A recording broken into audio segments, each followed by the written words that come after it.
Chapter 652, Consonant Spirit Realm Pinnacle. Seeing the words left on the wall, Zhongxian felt disappointed. This was the first lady that had sent his heart beating, but they ended up parting so quickly. He didn't even manage to get the other party's name. Zhongxian raised his hand and wiped away the words on the wall before walking out of the cave. The vast sky appeared before him, but there wasn't a single person in sight. It seemed like the other party had already left long ago. After searching around the perimeter and realizing that the other party was gone, he began calculating the time based on his surroundings, and the result left his head shaking. I was actually out for 3 days. He didn't expect to have been out for 3 whole days. The perfect consonance of soul and body has raised my Zhenqi cultivation to consonant spirit realm pinnacle. Previously, Zhongxian's breakthroughs were dependent on completing the corresponding Heaven's Path divine art. But this time, just by fainting once, not only did his soul and body merge together flawlessly, his Zhenqi cultivation even made a huge leap.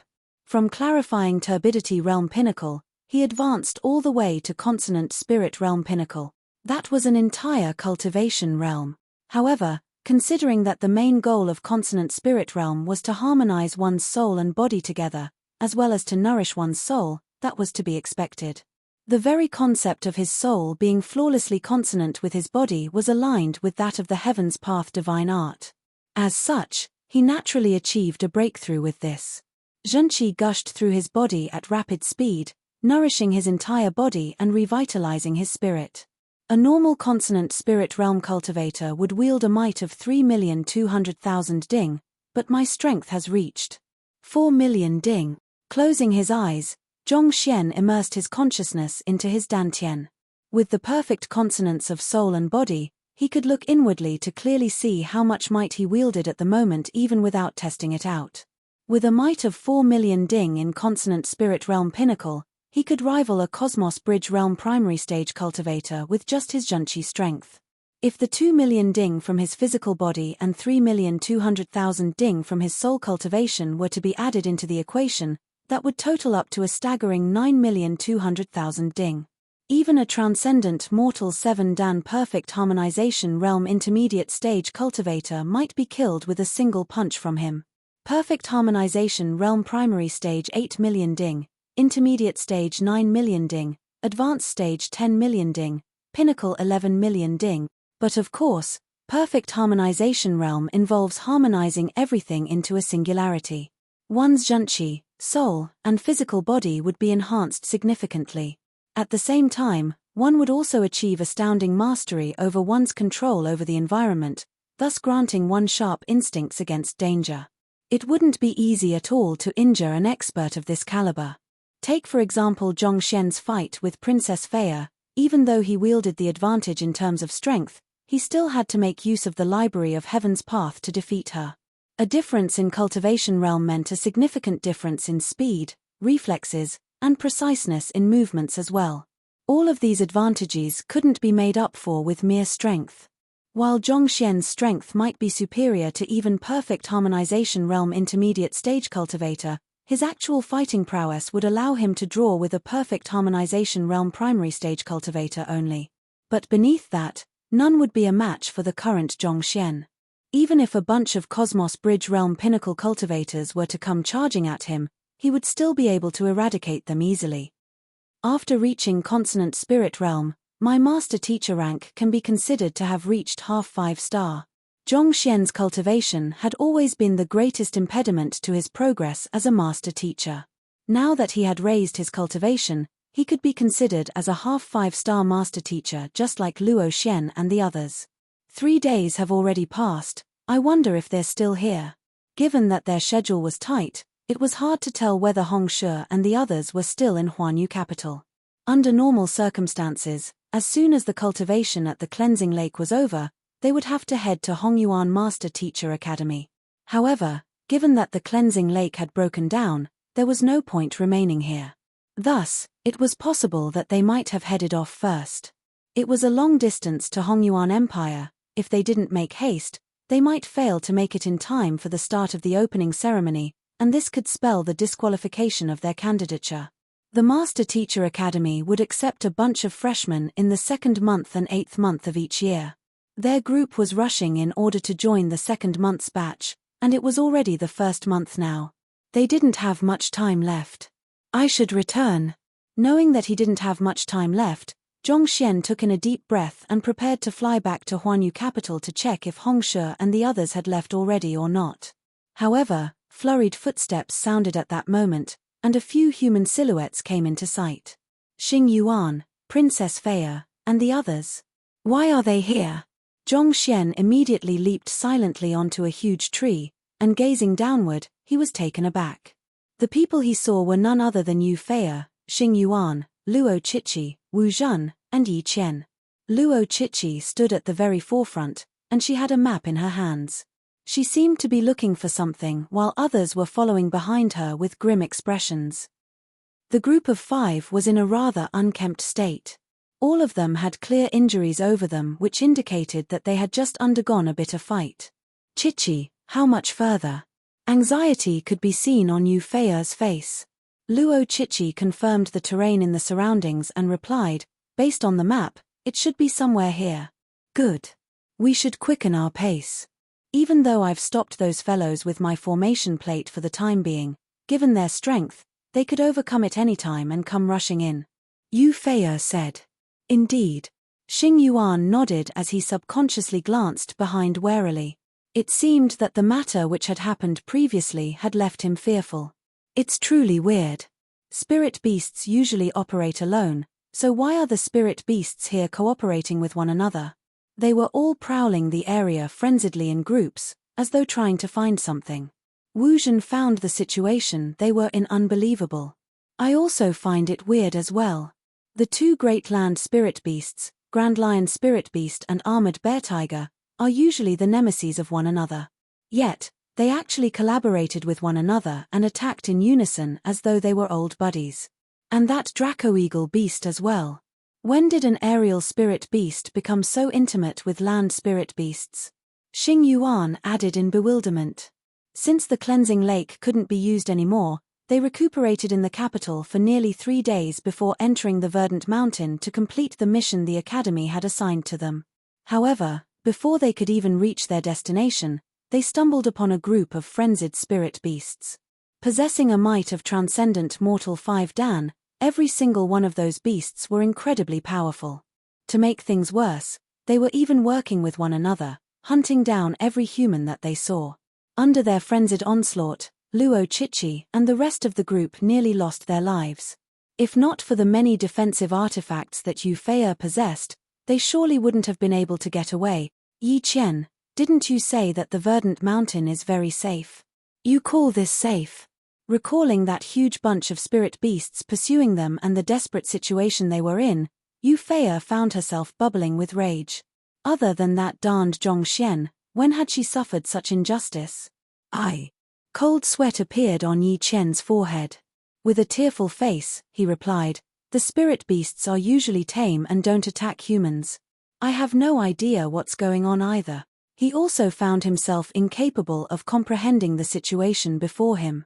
This wasn't the first time he had been in Verdant Mountain, and he knew a fair bit of the spirit beasts here. Under normal circumstances, these fellows rarely attacked humans. Yet, today, they were all collaborating with one another to strike down all of the humans they saw.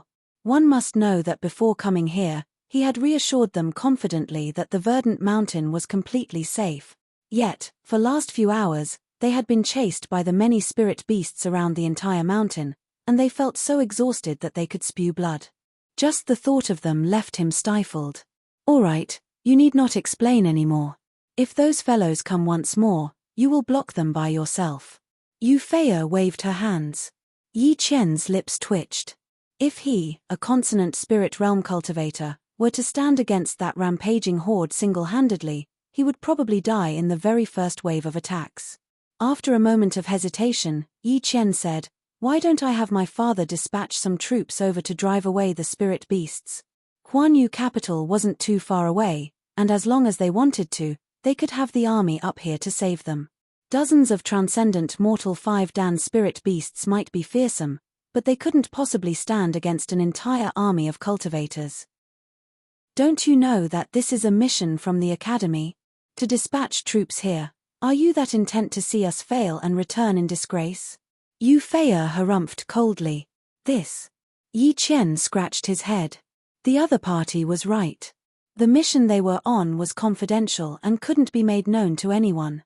If others were to learn of it, failure to accomplish the mission would be the least of their worries. They might even be expelled for failing to maintain confidentiality.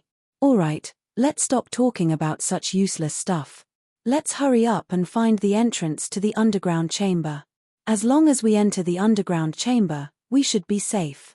Otherwise, I'll throw you to the horde of spirit beasts to let them have a taste for themselves what a crown prince tastes like. Frowning, Yu Feiya waved her hands. Yes. Yi Qian's lips twitched, but he didn't dare to argue back. Thus, he hurried over to Luo Qiqi's side to help her with the navigation. He might be the crown prince of Huanyu Empire, but there was nothing he could do before this obstinate princess. After looking around, he pointed forward and said, "It seems like our destination isn't too far away. The entrance should be behind that hill." Good, let's hurry then. The group immediately rushed forward to the coordinates denoted on the map. Right after they left, Zhongxian's figure appeared from his hiding spot. They must be trying to finish some kind of mission. He had heard that Yu Feiya's group had come to Huanyu Empire to accomplish some kind of mission for the Master Teacher Academy, but to think that their destination would be Verdant Mountain. Judging from their words, they must have met with those spirit beasts. Zhongxian scratched his head. To save that white-robed lady, he offended more than 30 spirit beasts at once. Perhaps out of anger, those spirit beasts attacked all of the humans that came into their territories, and Luo Qiqi and the others just became a victim of their wrath. If they are still in the surroundings, it would be best for me not to leave via flight. Otherwise, they might notice me. Perhaps it was due to the difficulty of finding the exact position of their destination through the lush crown of the trees, but it was fortunate that Luo Qiqi and the others didn't ride an aerial spirit beast over as well. Of the 30 spirit beasts, there were some that specialized in aerial battle. Had they chosen to ride on an aerial spirit beast, they would have been noticed and surrounded immediately, thus putting them in a very vulnerable position. If they were surrounded on the ground, they would at least be able to retaliate and possibly escape. But in the air, the only fate awaiting them would be descending to their graves. This will be troublesome. Similarly, Zhongxian wouldn't want to be surrounded by those spirit beasts in midair as well. Even though his cultivation had soared by a fair bit and he no longer feared those spirit beasts, he would still like to avoid a fight if possible. Chapter 653, Attracting Spirit Beasts. I guess I'll walk to the capital. Jumping down from the branch, Zhongxian confirmed his direction before walking over. The other party might be on a mission, but this had nothing to do with him. The most important matter for him at the moment was to liaise with Hongshe and the others and return to Hongyuan Master Teacher Academy rather than waste his time here. Hualala. After taking a few steps, Zhongxian heard some heavy footsteps. He immediately leaped up and hid in the tree.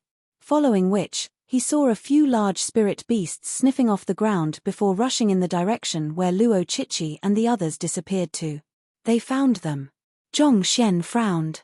Even though these spirit beasts were only at Transcendent Mortal 5 Dan, other than Yi Qian, Luo Qiqi and the others were all 6 Dan experts, it would still be a difficult battle to fight against them. I guess I should still offer them some help. Thinking so, Zhongxian followed behind the spirit beasts. No matter what, he was acquainted with Princess Feiya and the others, and Luo Qiqi was his apothecary student as well. He couldn't just stand idly by the side knowing that they were in danger. Roar! Roar! Damn it, they're here again. Yi Qian, you're up. A ruckus sounded ahead of him, and following which, a violent ripple of energy spread from the forest. They've started fighting. Knowing that there was no time to lose, Zhongxian immediately rushed forward, only to hear a sharp gust of wind blowing above him. Raising his head, he saw a massive draco-eagle beast swooping down to grab him. It was the same one that had been amongst the beasts surrounding the white-robed lady back then. As Zhongxian had been hiding within the lush crown of the trees while concealing his aura, he hadn't been noticed by the spirit beasts yet. However, as soon as he drove his junchi and charged forward, they immediately noticed his presence. Having met its mortal enemy, the draco-eagle beast's eyes reddened in wrath. Its steel talons sliced through the air, producing a sharp screeching sound that seemed as though it would tear through even metal. If I get entangled with it, it'll become hard for me to escape later on. Knowing that, if he were to waste time on this fellow, the other spirit beasts would soon gather around him and it would be hard for him to leave then, Zhongxian clenched his jaws. Moo. The Draco-Eagle beast possessed the dragon bloodline as well, so the mysterious beast language that he learned previously should be effective on it as well. Through practice, he had realized that its effects were less significant on those that didn't possess the dragon bloodline. As this was the only spirit beast that possessed the dragon bloodline back then, he knew that he would be slaughtered by the other spirit beasts once he expends all of his zhenqi on the beast language. It had insane zhenqi consumption after all. Thus, the only viable course of action back then was to escape.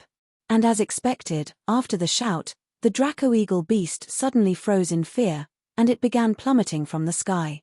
Putong. The spirit beast with a wingspan of 10 meters fell heavily to the ground, creating a cloud of dust in the air as it twitched uncontrollably. Roar. After dealing with this huge fellow, Zhongxian was just about to leave when he heard a roaring sound. The armored bear tiger from before leaped up, and swinging its claws, a sharp force came falling onto him. The commotion from before had attracted the attention of the spirit beasts. As the fastest spirit beast in the area, this fellow immediately rushed over to help. This will be troublesome. The other party had its eyes fixed on him as though he had killed the other party's parents. Knowing that a battle wasn't avoidable anymore, Zhongxian shook his head. Since you want a battle you will get. It just happened that my cultivation has raised by a fair bit, so I guess I'll just try it out on you.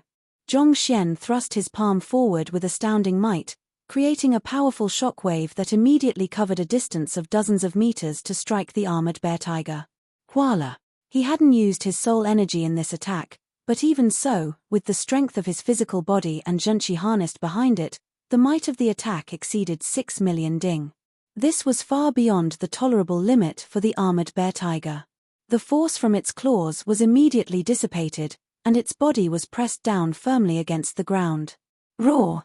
The armored bear tiger widened its eyes in shock, as though it had seen a ghost.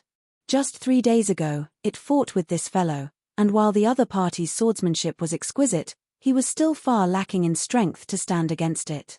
How could it possibly gain the strength to overwhelm him completely with just a single palm in just a few days? This was, way too exaggerated. If it had known that the other party was so formidable, it wouldn't have dared to prowl around in search of him. Instead, it would have certainly made sure to hide well so as to stay out of the other party's way. Don't you dare pursue me anymore. Otherwise, I'll start spilling blood. A roar, and the Draco-Eagle beast plummeted to the ground. A palm, and the armored bear tiger lost its fighting will. Harumphing coldly, Zhongxian flung his sleeves and turned around to assist Luo Chichi and the others. However, at this moment, the group of spirit beasts consisting of the Grand Lion spirit beasts and a few others who were further in front turned around and encircled Zhongxian. Most probably, the Draco-Eagle beast had called for them before engaging Zhongxian in a fight. Since you came knocking on your own accord, don't blame me if you were to get injured. Initially, Zhongxian had no plans of going after these spirit beasts. But since they had come over to challenge him, there was no reason for him to hold back at all. Leaping lightly off the tree, Zhongxian dashed forward. Heaven's Path movement art. Along with the growth of his physical body and cultivation, Zhongxian's control over Heaven's Path movement art was getting more and more adept, and his maximum speed had increased as well.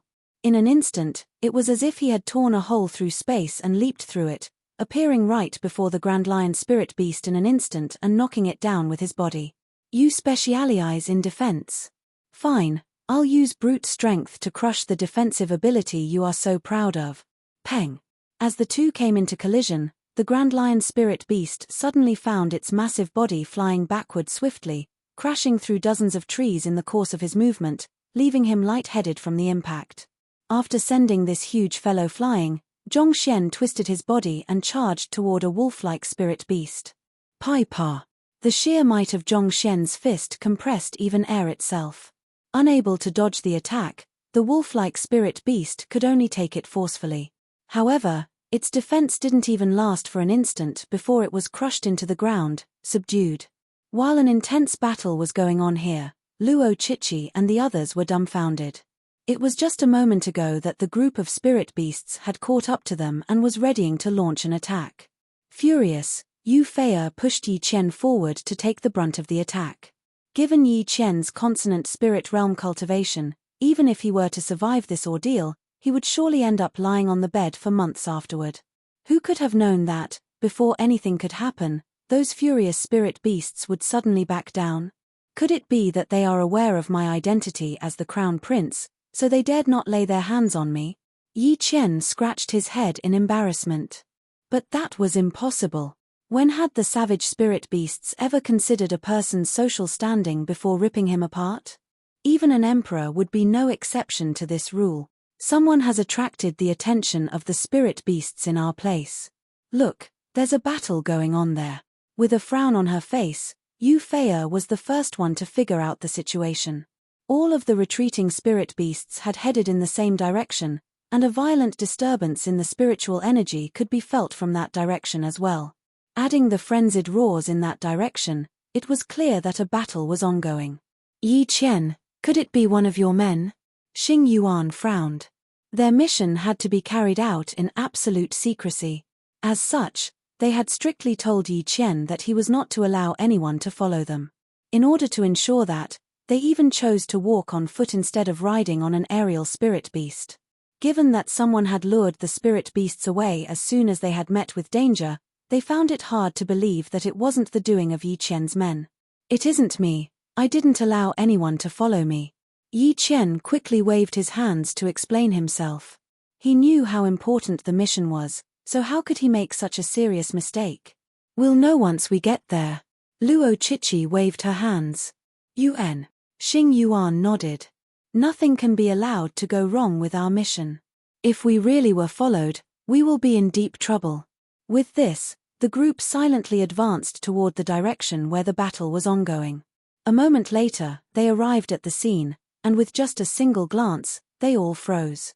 It's Zhongshe. Why would teacher be here? Wasn't this fellow taken away by his teacher? How could he appear here? Seeing that it was a familiar face, different expressions surfaced on their own faces. The one who was delighted was naturally Luo Chichi, whereas the one who despaired was Princess Yu Fei. She had lost a wager with Zhongshen, so meeting him and having the bet enforced was the last thing she would want to see happening. I know. Teacher must have seen that we were getting attacked, so he intentionally attracted that bunch of spirit beasts over to him. Luo Chichi suddenly said. You're overthinking the matter. When has he ever been so kind? Yu Fei harumphed. If that wasn't the case, why would the aggression of these spirit beasts suddenly turn from us to him? Given how frenzied they were, it was unlikely that they would have changed target if not for Zhong Laoshe intentionally drawing their attention. Luo Chichi said. This. Everyone was stunned. Luo Chichi's words made perfect sense. It was just a moment ago that all of the spirit beasts looked as though they would devour them whole. As such, they thought that a bitter fight awaited them. Yet, in the blink of an eye, they abandoned them and turned their hostility toward Zhongshe instead. It was a little hard to believe that Zhongshe hadn't done anything to draw their aggression given such circumstances. Regardless of whether he intentionally drew their attention or not, look at their battle. Wu Zhen interrupted the thoughts of the crowd, and pointed to the battle with a shaking finger. Hearing those words, everyone immediately turned their gazes over. Almost instantly, their pupils dilated in shock, and their mouths went dry. Wasn't he still at clarifying turbidity realm pinnacle a few days ago? Xing Yuan gulped down his saliva. Just 3 days ago, when they were entering the cleansing lake, the other party was still at clarifying turbidity realm pinnacle. How could he possibly be at consonant spirit realm pinnacle at this very instant? They had seen geniuses who improved swiftly, but this was completely inconceivable. More importantly, even though he had reached consonant spirit realm, their cultivation was still higher than him. Yet, despite fighting with so many spirit beasts that even they would feel threatened before, he was able to subdue them with ease as though an adult playing with a child. Wasn't his fighting prowess a little way too strong? Princess Euphea widened her eyes in shock, and her face twitched violently. She never thought that this shameless figure would actually possess such astounding strength. If the other party had displayed such astounding prowess in their previous battle as well, she would probably have been defeated in a single move. If that was the case, did he do it intentionally? That must be it. Recalling how the other party kicked her bottom, her face flushed from rage. If it wasn't intentional, how could his attacks so coincidentally land on her bottom each time? He could have subdued her easily, but he chose to kick her bottom instead. A ruffian he was indeed. Shameless. Unaware of everyone's thoughts, Yi Qian asked, "Senior, since Zhongshe is so formidable, and he could already be considered as a member of the academy as well, is it possible for us to bring him on the mission with us? With him, I feel that we'll be in a much safer position." "Bring teacher along with us?" Luo Chichi's eyes gleamed in excitement. "Indeed. With him, the success rate of our mission would be boosted significantly. Yuan, your words do make sense. I approve of this matter." After a moment of contemplation, Xing Yuan nodded in agreement. "No, he can't go with us." Euphea's eyes widened at that suggestion, and she quickly shot it down. Chapter 654, Wu Yangzi he can't go with us? Luo Chichi frowned as she turned to look at her close friend. Why? This mission was fraught with danger. Given teacher's wisdom and superior cultivation, he would be able to aid them out of difficult situations. Why would her good friend turn down such a good idea? He is lecherous. Euphea exclaimed with gritted teeth. Lecherous? You're overthinking it. He has no interest in you at all. Luo Chichi shook her head at her good friend's words. She had confidence in this aspect. Putting everything aside, Luo Chichi's appearance was top-notch as well, comparable to Princess Euphea.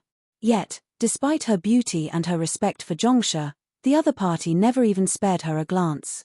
Given how obstinate you are, that's even more impossible. Euphea staggered backward as her vision darkened. What do you mean by this? No interest in me? I'm not that bad, all right? Why does it sound as though I was turned down by the other party? As an esteemed princess, I should be the one turning others down. Chichi is right. Zhongshe has high standards. He has a student known as Wang Ying who is much prettier than you. I've seen her myself, but he has no interest in her whatsoever. Given that, it's unlikely for him to be interested in you either. Xing Yuan nodded in agreement. Given his fondness for Euphea, he felt threatened by Zhongshen's capability and the intricate relationship between the duo. Thus, he had his men investigate the latter's background. Not only did Zhongshe have a student who was even more beautiful than Euphea, he had also had many pursuers in the past, but he still remained unmoved by any of them. Euphea might be beautiful, but her temper was simply horrendous. Even Xing Yuan could only barely tolerate it himself. For others, it was probably completely out of question. What did you say? Luo, the sound of teeth gritting against one another sounded as Euphea glared at Xing Yuan with widened eyes while emanating blatant killing intent. Xing Yuan, why don't you try repeating what you have just said?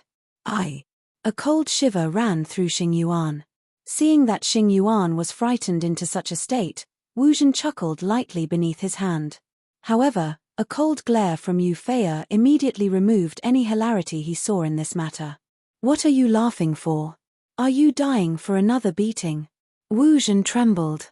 I'm just watching the commotion. There's no need to involve me in your affairs, right? All right, enough. I'll invite teacher later on, and Fea, you'd better don't talk at all. I fear that teacher might try to enforce the bet or command you to serve him if you get on his bad side. Seeing the group falling into an argument before the entrance to the underground chamber had even been found, Luo Chichi shook her head. Upon hearing the words enforce the bet, Princess Fea suddenly recalled the matter of her being a maid, and this immediately silenced her. By the time the argument among them halted, Zhongxian was already done cleaning up the spirit beasts. The 30 or so spirit beasts were lying on the floor, moaning in agony. This time, the beast hunters didn't come along. However, even if they did, the same fate probably would have awaited them. Seeing Zhongxian clap his hands and preparing to leave after clearing up the spirit beasts, Luo Chichi yelled and walked over. Teacher. Little Chi. Zhongxian smiled. In truth, he had noticed the group as soon as they arrived. Since he had come to save them, there was nothing for him to hide. Walking up to Zhongxian, Luo Chichi bowed deeply and said, Teacher, I have an insolent request that I need to ask of you. I wish to invite teacher to participate in a mission from the academy. Luo Chichi began explaining the matter. Mission? Zhongxian waved his hands. I'll pass on the matter. I still need to meet up with Hongshe and the others, and head for Hongyuan Master Teacher Academy. Hearing Zhongxian's words, Luo Chichi was taken aback for a moment before replying. Hongshe. They have already left. Left? Zhongxian frowned. How could they leave without the champion of the Master Teacher Tournament? Indeed. In order to make it in time for the opening ceremony, they took a flying ship of the Huanyu Empire royalty along with the others. Before leaving, Hongshe consulted Pavilion Master Mo on your matter, and it was only with his agreement that they decided to leave. Luo Chichi replied. Flying ship? Zhongxian asked doubtfully. UN. It's a military transportation device found only within empires. It is driven by dozens of spirit beasts, and the ship can house up to 1,000 people. Seeing that her apothecary teacher hadn't even heard of such a thing before, Luo Chichi looked at him in bewilderment. There was no master teacher in the empire who didn't know about flying ships. Given how knowledgeable he was and how formidable his teacher was, how could he have never heard of flying ships before? Zhongxian nodded. Truthfully, he had been thinking that given how far an empire's territory stretched, if a war were to happen, wouldn't it take years just to deploy troops, needless to say, send reinforcements in? It turned out that there was a transportation device for this very purpose. To use dozens of aerial spirit beasts to ferry 1,000 people at once, probably only the royalty of an empire would possess the wealth and resources to do so. Right, Hongshe took teacher's students along with him as well. He said that there's no need to worry about you since you were with Yang Shu, and it would be best for them to wait for you at Hongyuan Empire. Luo Chichi continued filling Zhongxian in on the details. Hearing those words, Zhongxian smiled bitterly. He didn't expect so many things to happen in the 3 days that he was out. Everyone thought that given how formidable Yang Shu was, he would be completely safe together with him. They probably never could have imagined that the seemingly omnipotent Yang Shu in their mind was actually just a hoax, a fictional character. Forget it. Zhongxian shook his head. He was still worried about his students and Sun Qiong since Hongshe had left, but since Hongshe had taken them along with him, they should be fine. All he had to do was to appear at Hongyuan Master Teacher Academy when the time comes. Since there was nothing tying him down now, Zhongxian became curious about the mission Luo Chichi spoke of. So, what kind of mission are you all on? Zhongxian asked. It's. Luo Chichi hesitated for a moment before switching to telepathic message. It's the underground chamber of 6-star blacksmith Wu Yangzi. 6-star blacksmith? Zhongxian's eyebrows shot up. Yuan Wu Yangzi is an extremely famous grandmaster blacksmith from 3,000 years ago, and he possesses blacksmithing skills unmatched by any. He is known as Hongyuan Empire's #1 blacksmith in the past 10,000 years. In fact, even the royal seal currently used was crafted by his hand. Luo Chichi explained. If he is a grandmaster blacksmith of Hongyuan Empire, why would his underground chamber be located here? Zhongxian asked doubtfully. Hongyuan Empire was at least several million kilometers away from here. Why would a grandmaster blacksmith travel so far out here? This. Luo Chichi scratched her head awkwardly and said, he was kidnapped. Kidnapped? For a 6-star master teacher, whose cultivation had reached saint rank, to be kidnapped, are you for real? Besides, standing behind every single blacksmith was the entire blacksmith guild. It was one of the strongest occupation alliance even when considering the entire continent. To dare to lay their hands on one of their esteemed members, who could be so arrogant? UN. Given how formidable his blacksmithing skills are, it is believed that someone captured him to have him forge weapons for them. Due to this matter, the Master Teacher Pavilion and Blacksmith Guild sent many experts out to search through the entire Hongyuan Empire, but they were still unable to find him, Luo Chichi said. However, in the last few months, While I was reading through some ancient texts, I found some clues about the incident back then. Zhongxian was perplexed. Given how so many experts in the Master Teacher Pavilion and Blacksmith Guild failed to find anything at all, how could she, a mere 5-star primary master teacher and grade 2 student of Hongyuan Master Teacher Academy, possibly find any clues? More importantly, there was an interval of several thousand years in between. Actually, it's all just a deduction on my part. On top of forging pills, I have an interest in smithing as well, and Grandmaster Wu Yangzi has always been a person I deeply respected. I even once tried to learn his zither forging technique, but due to his incomplete heritage, I was only able to learn a small portion of it. Luo Chichi explained. I did some research on the matter, and I realized that there were actually some weapons in Huanyu Empire that were created using such a forging technique. Perplexed, I did some investigation, and in the midst of doing so, I chanced upon a map to an underground chamber. That was why I applied for this mission with the Academy. But of course, it's still too early to tell whether it leads to Grandmaster Wu Yangzi's underground chamber or not. Zhongxian nodded. To actually notice some clues based on how a weapon was forged, it seemed like Luo Chichi was a truly tenacious person. But thinking about it, if not for her tenacity, how could she, a talented grade 2 genius and a transcendent mortal 6-dan pinnacle cultivator, possibly acknowledge him as her teacher without any hesitation? Even though teacher hasn't reported to the Master Teacher Academy yet, you can already be considered as a member of the Academy already. Thus, you're qualified to participate in this mission as well. Furthermore, the purpose of this mission is just to find whether the underground chamber exists and whether it is related to Wu Yangzi. There is not much danger involved in it. As long as we succeed, we'll obtain 2 academic credits, and this will surely prove to be useful to teacher in the future. Luo Chichi smiled. Academic credits. Zhongxian was baffled by those words. As the librarian of a high school in his previous life, he had heard of this term before. Was there something like that in the Master Teacher Academy as well? Academic credits are something unique to Master Teacher Academies. It's said to be a system enforced by Kong Shi personally. It serves as a judging criterion, and students can use it to purchase better cultivation resources, lessons for higher-ranked master teachers, or even a currency for purchasing anything at all. Without these, students will find themselves unable to make any progress within the academy. In fact, one could say that the most valuable items in the Master Teacher Academy aren't spirit stones or tutelage jade tokens but academic credit. Luo Chichi explained. As master teachers, those in the Master Teacher Academy had no lack of tutelage jade tokens and spirit stones, and thus, such resources had lower value there. Is there an academic credit criterion to graduation? Zhongxian asked with a bizarre expression. Of course not. Academic credits are just a currency used among students, they aren't a fundamental criterion for graduation.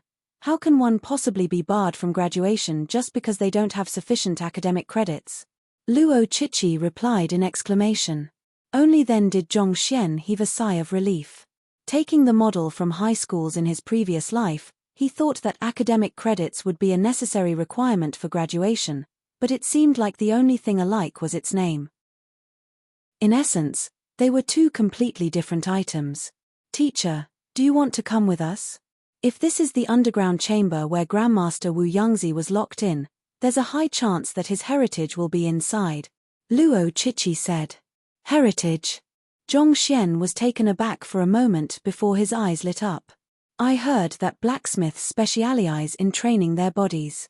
Suppose that he really left his heritage there, is it possible that there will be a physical body cultivation technique within it?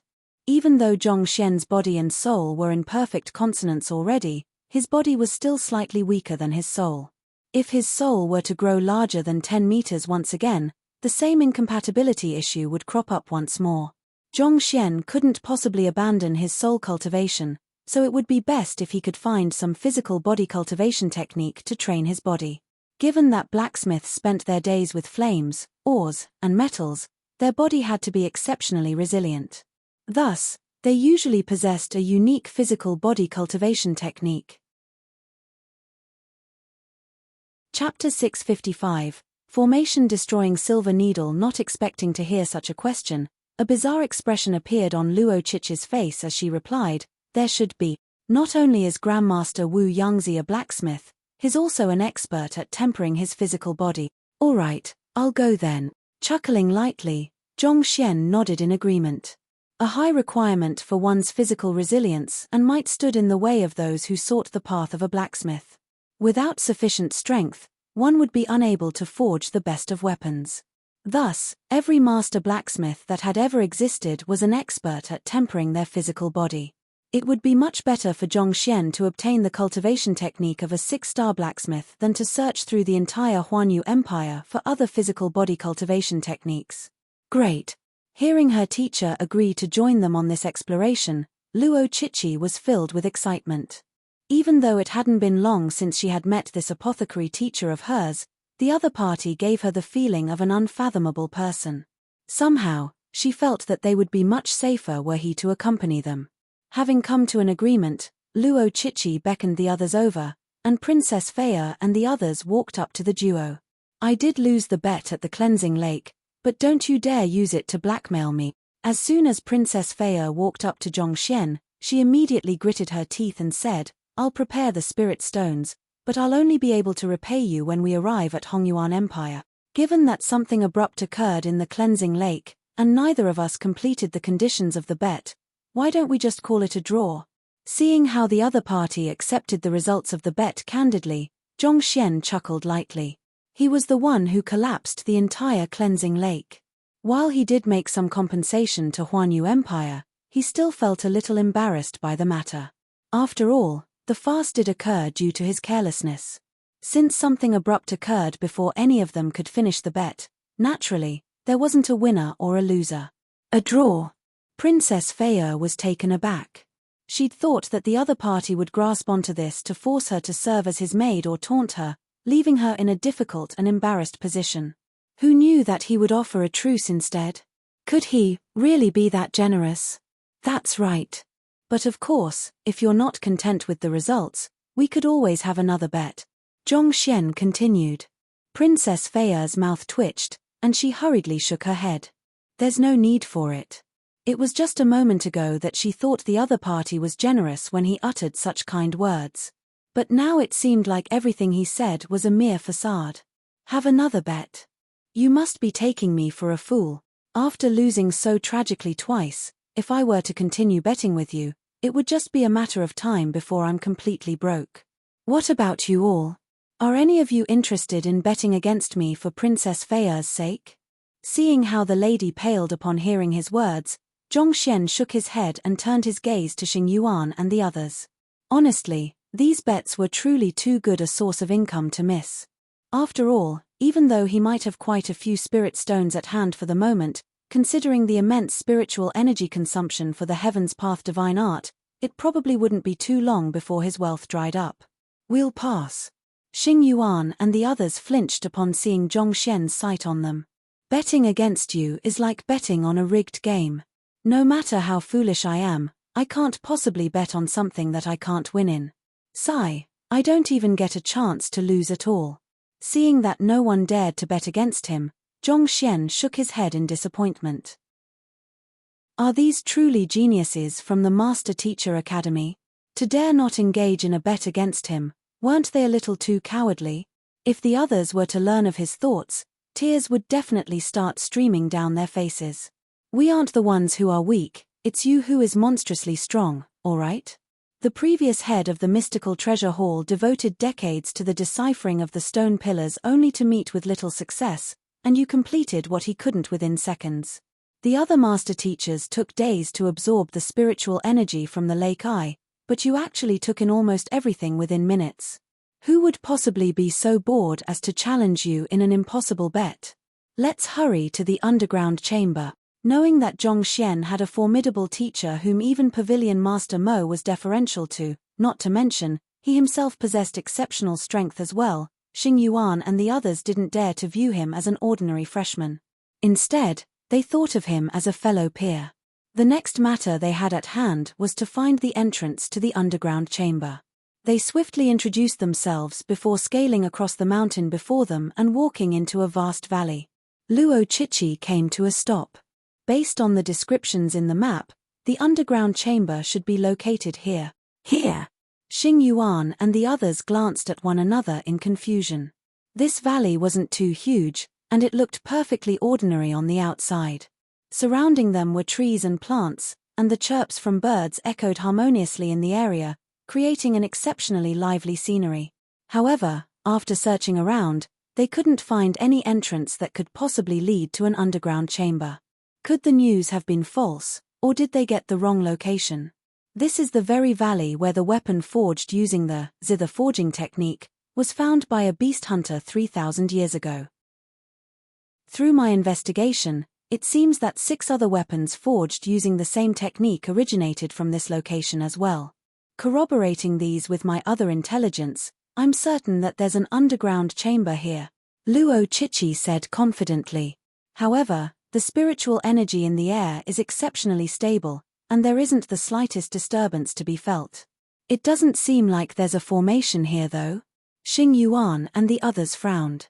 If the entrance to the underground chamber wasn't plain to their eyes, it could only mean that it was hidden beneath a formation. However, given the lack of disturbance in the spiritual energy in the surroundings, it was impossible for there to be a formation here. Let me take a look.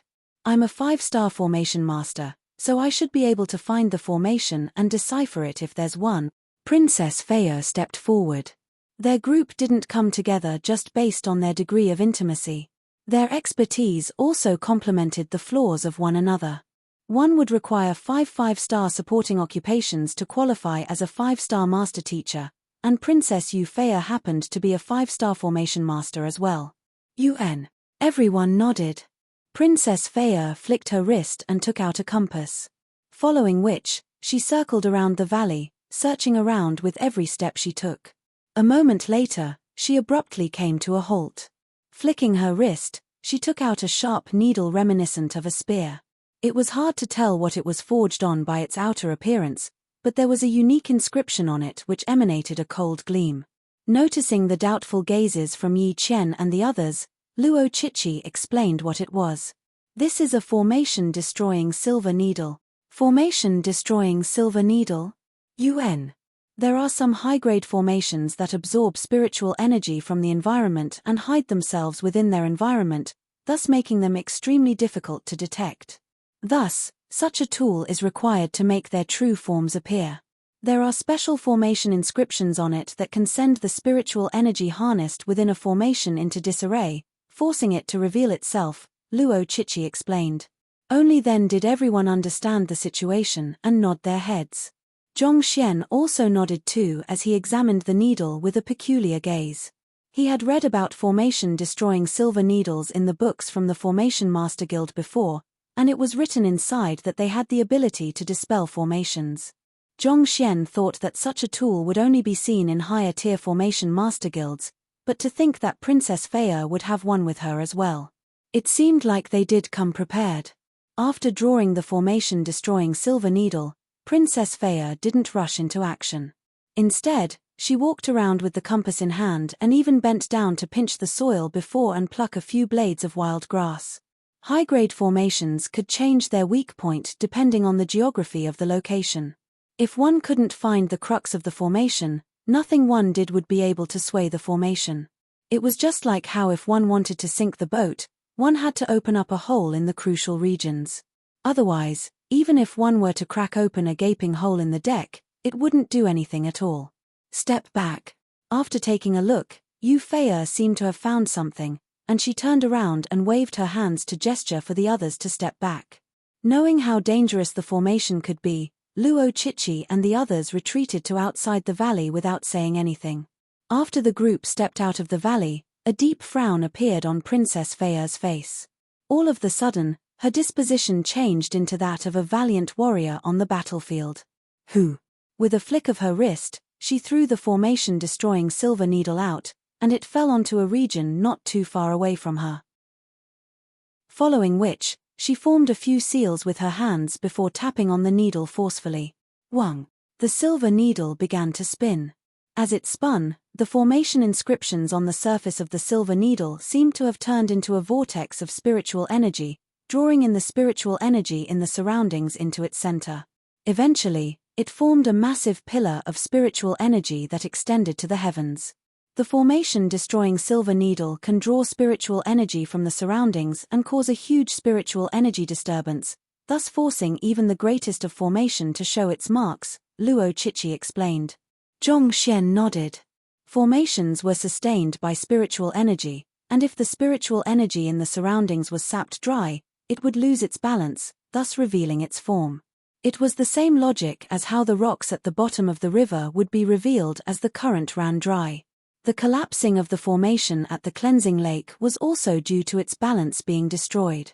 Hoo. As the rotation of the silver needle hastened, more and more spiritual energy was drawn from the surrounding. At the same time, a thick layer of sweat cloaked Princess Feia's forehead. Open. With a slight buzz, the surroundings of the silver needle abruptly distorted. A slight mist came into appearance. Indeed, there's a formation here. Upon seeing the mist, everyone's eyes lit up.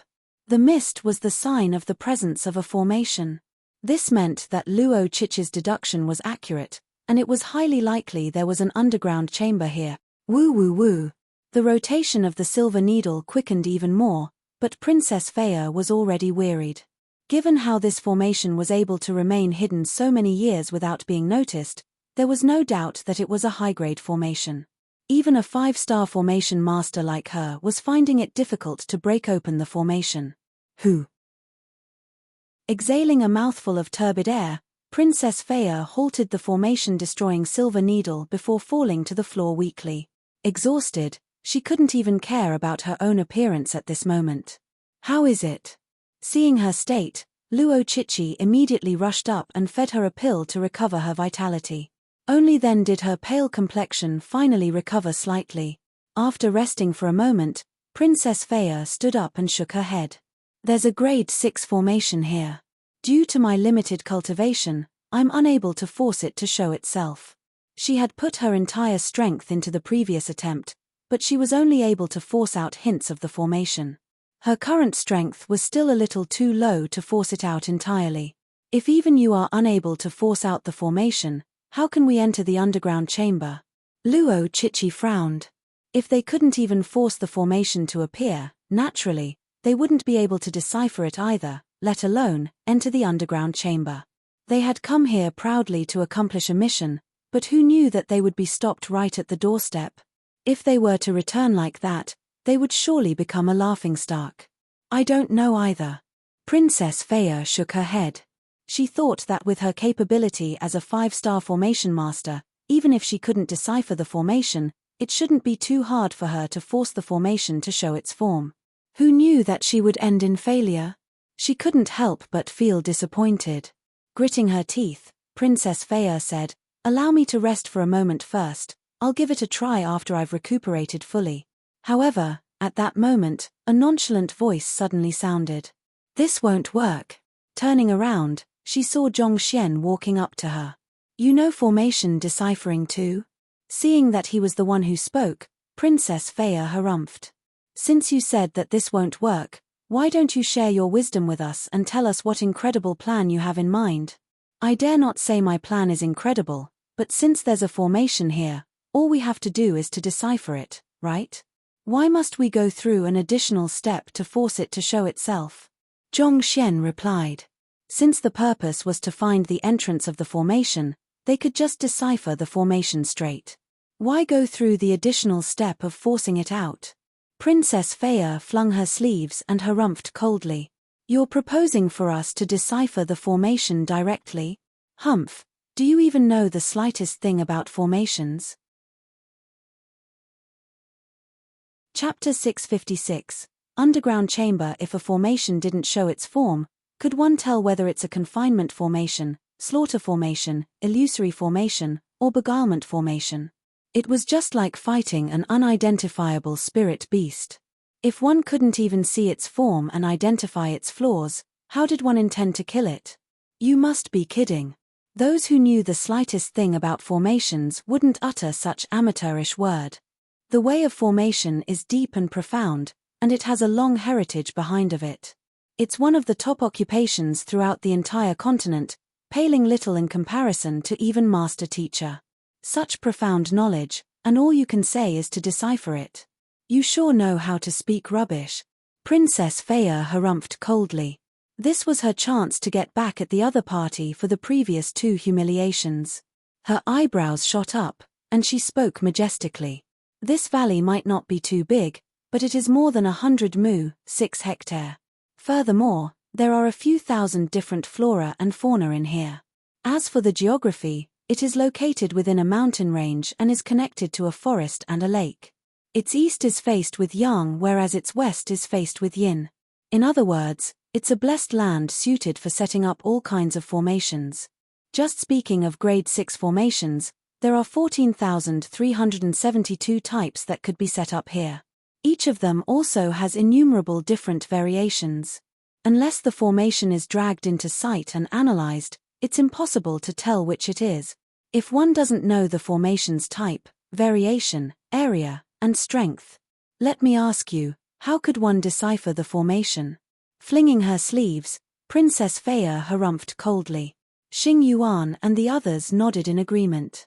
While Yu Faya could be obstinate at times, and she was extremely emotionally charged in her actions, she did possess incredible talent in formations.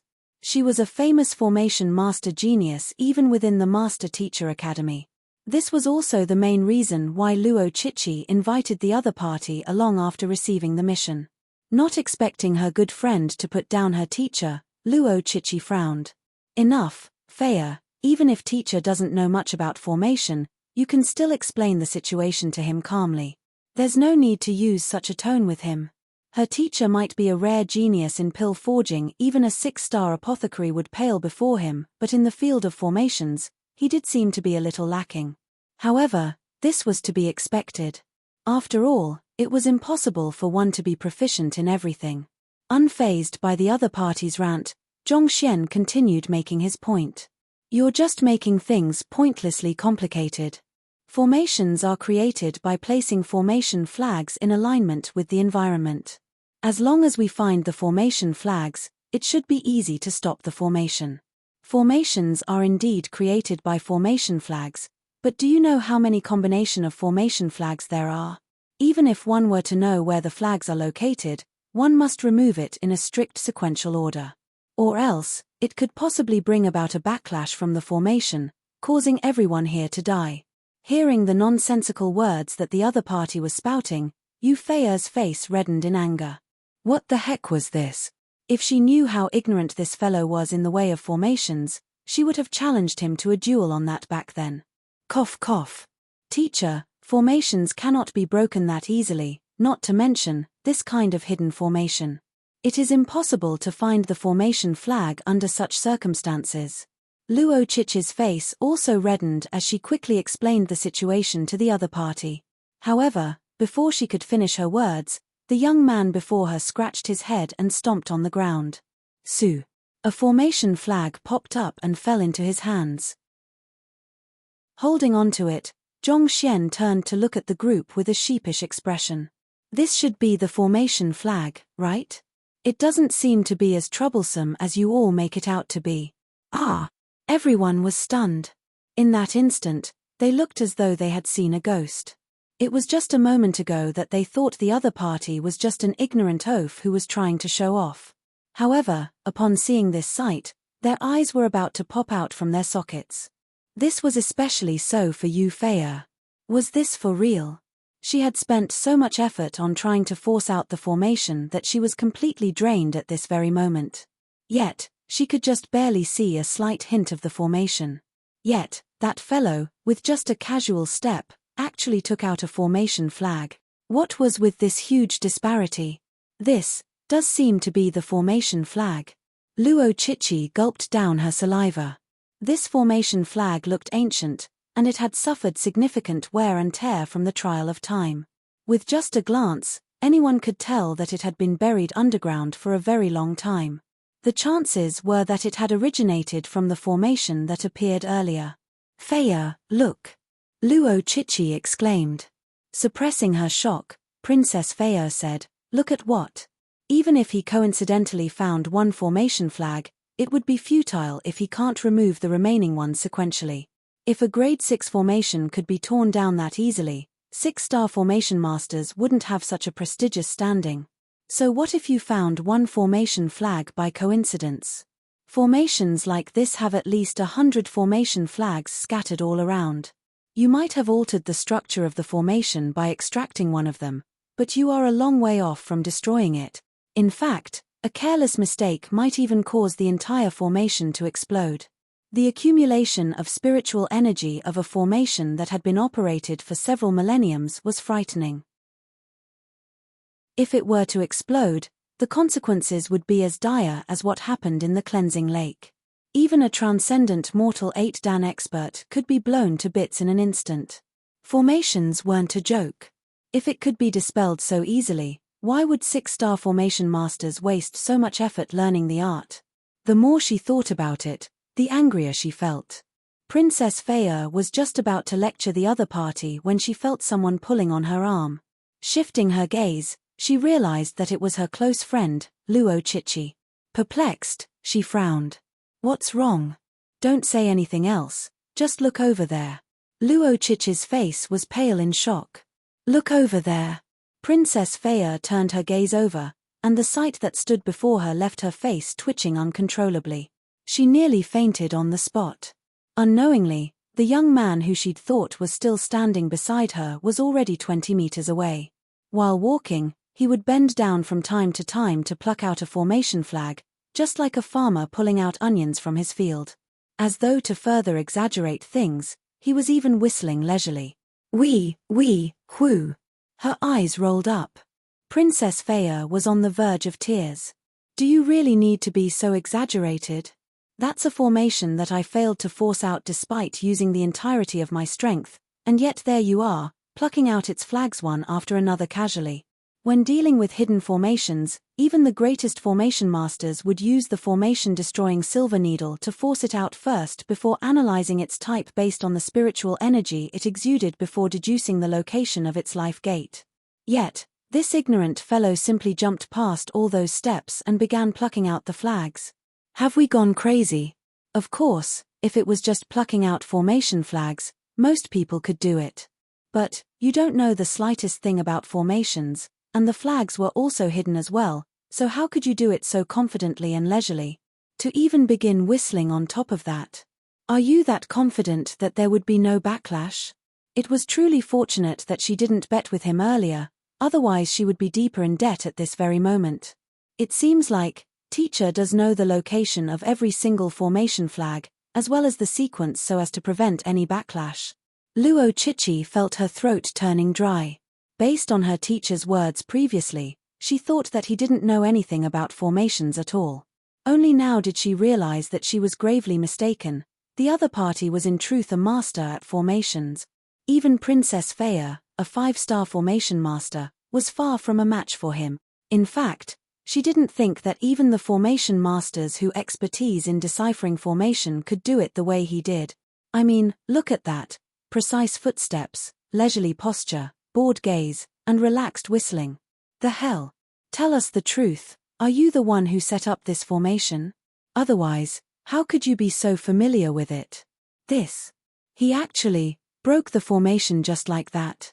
Xing Yuan, Wu Zhan, and Yi Qian also rubbed their eyes in disbelief as they glanced at one another in astonishment. Hidden formations were one of the hardest types of formation to decipher. If one couldn't force it out, it would be impossible to decipher it. Yet, to be plucking out the formation flags while whistling so leisurely, they had never seen such an unbelievable sight in their life before. Why did it feel as though they were dreaming? I'm done. Amidst everyone's dumbstruck gazes, the young man flicked his wrist and put the pile of formation flags into his storage ring. After which, he clapped away the dust from his hands before turning to look at the group. Even though the formation flags were already worn out, he could still set up a grade 6 formation with it. Not to mention, it was also an antique, so it would probably fetch a hefty price in an auction. The group hurriedly scanned the surrounding, and they noticed a clear change in the previously empty valley. A massive gate 6 meters tall appeared right before their eyes. It was hard to tell what metal it was forged with, but it was full of aged marks that indicated more than a millennium of history behind it. Beyond the gate was a flight of stairs that headed deep into the underground. From the spot they were standing at, it seemed to lead into an abyss. It's indeed that underground chamber. Upon seeing the gate, everyone's eyes lit up in excitement. This proved that Luo Chichi's deduction was accurate. While the evidence that Luo Chichi provided was credible, and the odds were in their favor, if not, the Academy wouldn't have offered them this mission for academic credits. After cross-checking the evidence, they still couldn't hold back their agitation at having found a concrete lead on Grandmaster Wu Yangzi. Let's enter. Xing Yuan's eyes were gleaming with excitement. Wait a moment first. It's hard to tell how long it's been since the underground chamber was last opened, so there might be all kinds of poisonous fumes inside. Luo Chichi stepped forward to stop him. Flicking her wrist, she took out a jade bottle. This is an antidote that I forged specially for this occasion. It can neutralize up to 1,000 types of poisonous fumes found in underground chambers. After which, she opened the jade bottle, and round pills rolled out. Given the lack of ventilation within a typical underground chamber, rotting corpses, insects, and natural-produced gases were among many factors that could lead to poisonous fumes in it. Thus, Luo Chichi specially prepared pills to deal with this. Otherwise, even a Cosmos Bridge realm expert might fall under the venomous onslaught. Knowing that this was a matter involving their safety, everyone took a pill and swallowed it without protesting. Zhongxian was no exception either. He took a pill and swallowed it too. After swallowing the medicine, Luo Chichi turned to Wu Zhen and said, Wu Zhen, since you specialize in mechanisms, we'll be depending on you later on. Among the group, Wu Zhen was a proficient celestial designer, and he possessed extensive knowledge over the various kinds of mechanisms and traps. Given that they were stepping into uncharted territory, there was no guarantee that there would be no defensive mechanisms to fend off intruders. Leave it to me. Flicking his wrist, Wu Zhen took out an artifact reminiscent of an umbrella. It was a tool that celestial designers use specially for deciphering mechanisms, a 1,000 utility umbrella. Let's go. Opening the 1,000 utility umbrella, Wu Zhen led the way in. Without any hesitation, the rest of the group followed along as well. Seeing that they were prepared, Zhongxian also followed behind Luo Chichi. Darkness immediately overwhelmed them as soon as they stepped through the gate, rendering them blind. Xing Yuan stepped forward, flicked his wrist, and a few night illumination pearls immediately rolled down the stairs, providing illumination for the group. For the time being, the sound of pearls rolling down was still echoing ceaselessly throughout the chamber, indicating the deep depth of the underground chamber. Scanning the surroundings and confirming that everyone was safe, Wu Zhen said, let's proceed then, before leading the way forward. Chapter 657, 2 stone tablets. The further down they proceeded, the colder they felt. A sinister sensation gripped them as though they had stepped into a graveyard. It was fortunate that they were only surrounded by ordinary cavern walls. There were no mechanisms, formations, or any other traps, and this left them sighing in relief. After descending for several hundred meters, they arrived at a vast underground chamber. Xing Yuan took out another handful of night illumination pearls and threw them forward. Hula! The night illumination pearls rolled across the entire chamber, bringing dim light to the room. Due to the high cultivation of the group, they were still able to see the sight before them clearly despite the dim illumination. Not too far from the stone stairs was a small bridge with a small stream flowing through it. Oddly, despite being sealed for innumerable years, the air in the underground chamber wasn't stale at all. The group had expected to encounter pungent and poisonous gas that had accumulated over the years, but never had they thought that the air down here would be the same as the air at the surface. Everyone, be careful. This underground chamber was probably built to house many people. Otherwise, it's impossible for it to be so well ventilated, said Wu Zhen. To house many people? The others frowned. That's right. If that's not the case, there's no need to go through the effort of drawing a stream from the river over here or ventilate it so thoroughly, Wu Zhen explained. Specializing in mechanisms, he knew how difficult it was to ventilate and draw a stream into an underground chamber. If it was just a temporary lodging for a small group of people, given how vast the space was, they wouldn't run the risk of suffocating. There would be no need for them to go through so much effort to ventilate the place so thoroughly. Hearing his explanation, Zhongxian nodded in agreement. He had visited the Soul Oracle tomb previously, and it did feel much more stifling than here. The airflow was clearly worse than here. Could it be that there was more than one culprit who kidnapped Grandmaster Wu Yangzi? Luo Chichi blinked her eyes in shock. Based on her investigation, this underground chamber was closely related to Wu Yangzi, and chances were that he was kidnapped and brought here back then. Given that the environment was built to house many people at once, could it be that Wu Yangzi was held hostage by a group of people? That I can't confirm. Wu Zhen shook his head. There's a stone tablet over there, let's go and take a look. Right in front of the bridge stood an average-sized stone tablet. Under the dim illumination, they could still vaguely see the inscriptions on it. Upon walking up, 3 huge words came into sight. Yearning Abode Lodge. Luo Chichi frowned. Underground chambers were usually either tombs or a secret gathering location of a power. What did these out-of-place 3 words mean then? These words are a little weird. Yi Qian frowned. Oh. Hearing his interjection, everyone turned to look at him. Even though this crown prince was only a half 5-star master teacher, he had already reached the level of 5-star in the way of painting. Thus, he possessed an exceptional sensitivity toward matters that were in the field of painting. Words can bring out one's true thoughts and mental state. These 3 words have reached the 3rd level infused intentions, thus allowing one to clearly feel the emotions of the writer then. The feeling I'm getting is that the writer feels out of place and wishes to stay away from the temporal world, Yi Qian said. Zhongxian nodded. He felt the same feelings from the words as well. Yearning Abode Lodge, both the face meaning of those words and the emotions behind them reflected the writer's intent to return to his hometown. As a skilled painter himself, he could see this much even without the Library of Heaven's Path. Longing for one's home? It seems like this really is the underground chamber where Grandmaster Wu Yangzi was brought. Luo Chichi's eyes lit up. Most probably, he was kidnapped by someone, and his yearning for Hongyuan Empire compelled him to leave behind these words. But regretfully, until the day of his death, he wasn't able to return there. Your explanation does sound plausible. Xing Yuan and the others nodded. The very fact that an underground chamber was called Yearning Abode Lodge was very bizarre in itself. However, if the person who wrote this was here against their will, that did explain it. It was very possible, and these few words were left behind by Wu Yangzi to express his longing for his home. I disagree with your view. On top of one's longing for his home, there is a strong killing intent reminiscent to that in a battlefield infused into these words as well. Yi Qian frowned. Grandmaster Wu Yangzi was known to be an amiable person, so it's unlikely for such savage killing intent to originate from him. Grandmaster Wu Yangzi had spent his entire life accompanying metal and weapons. Even though his craft was centered around weapons of slaughter, he himself didn't carry such a disposition. However, these 3 words had glaring killing intent infused into them, and that in itself was intriguing.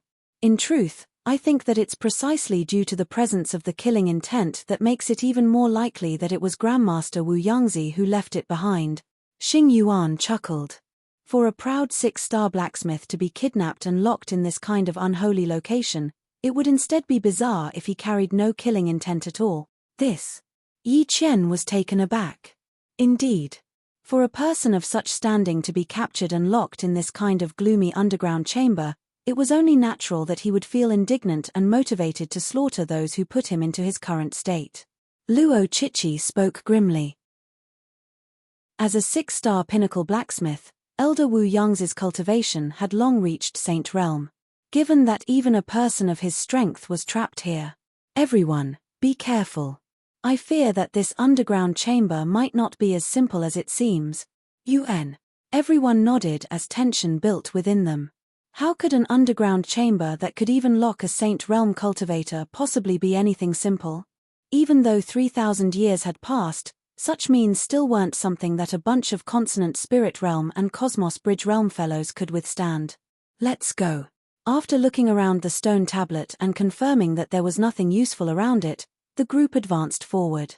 At the back of the group, Zhongxian spared another glance to the words on the stone tablet and frowned.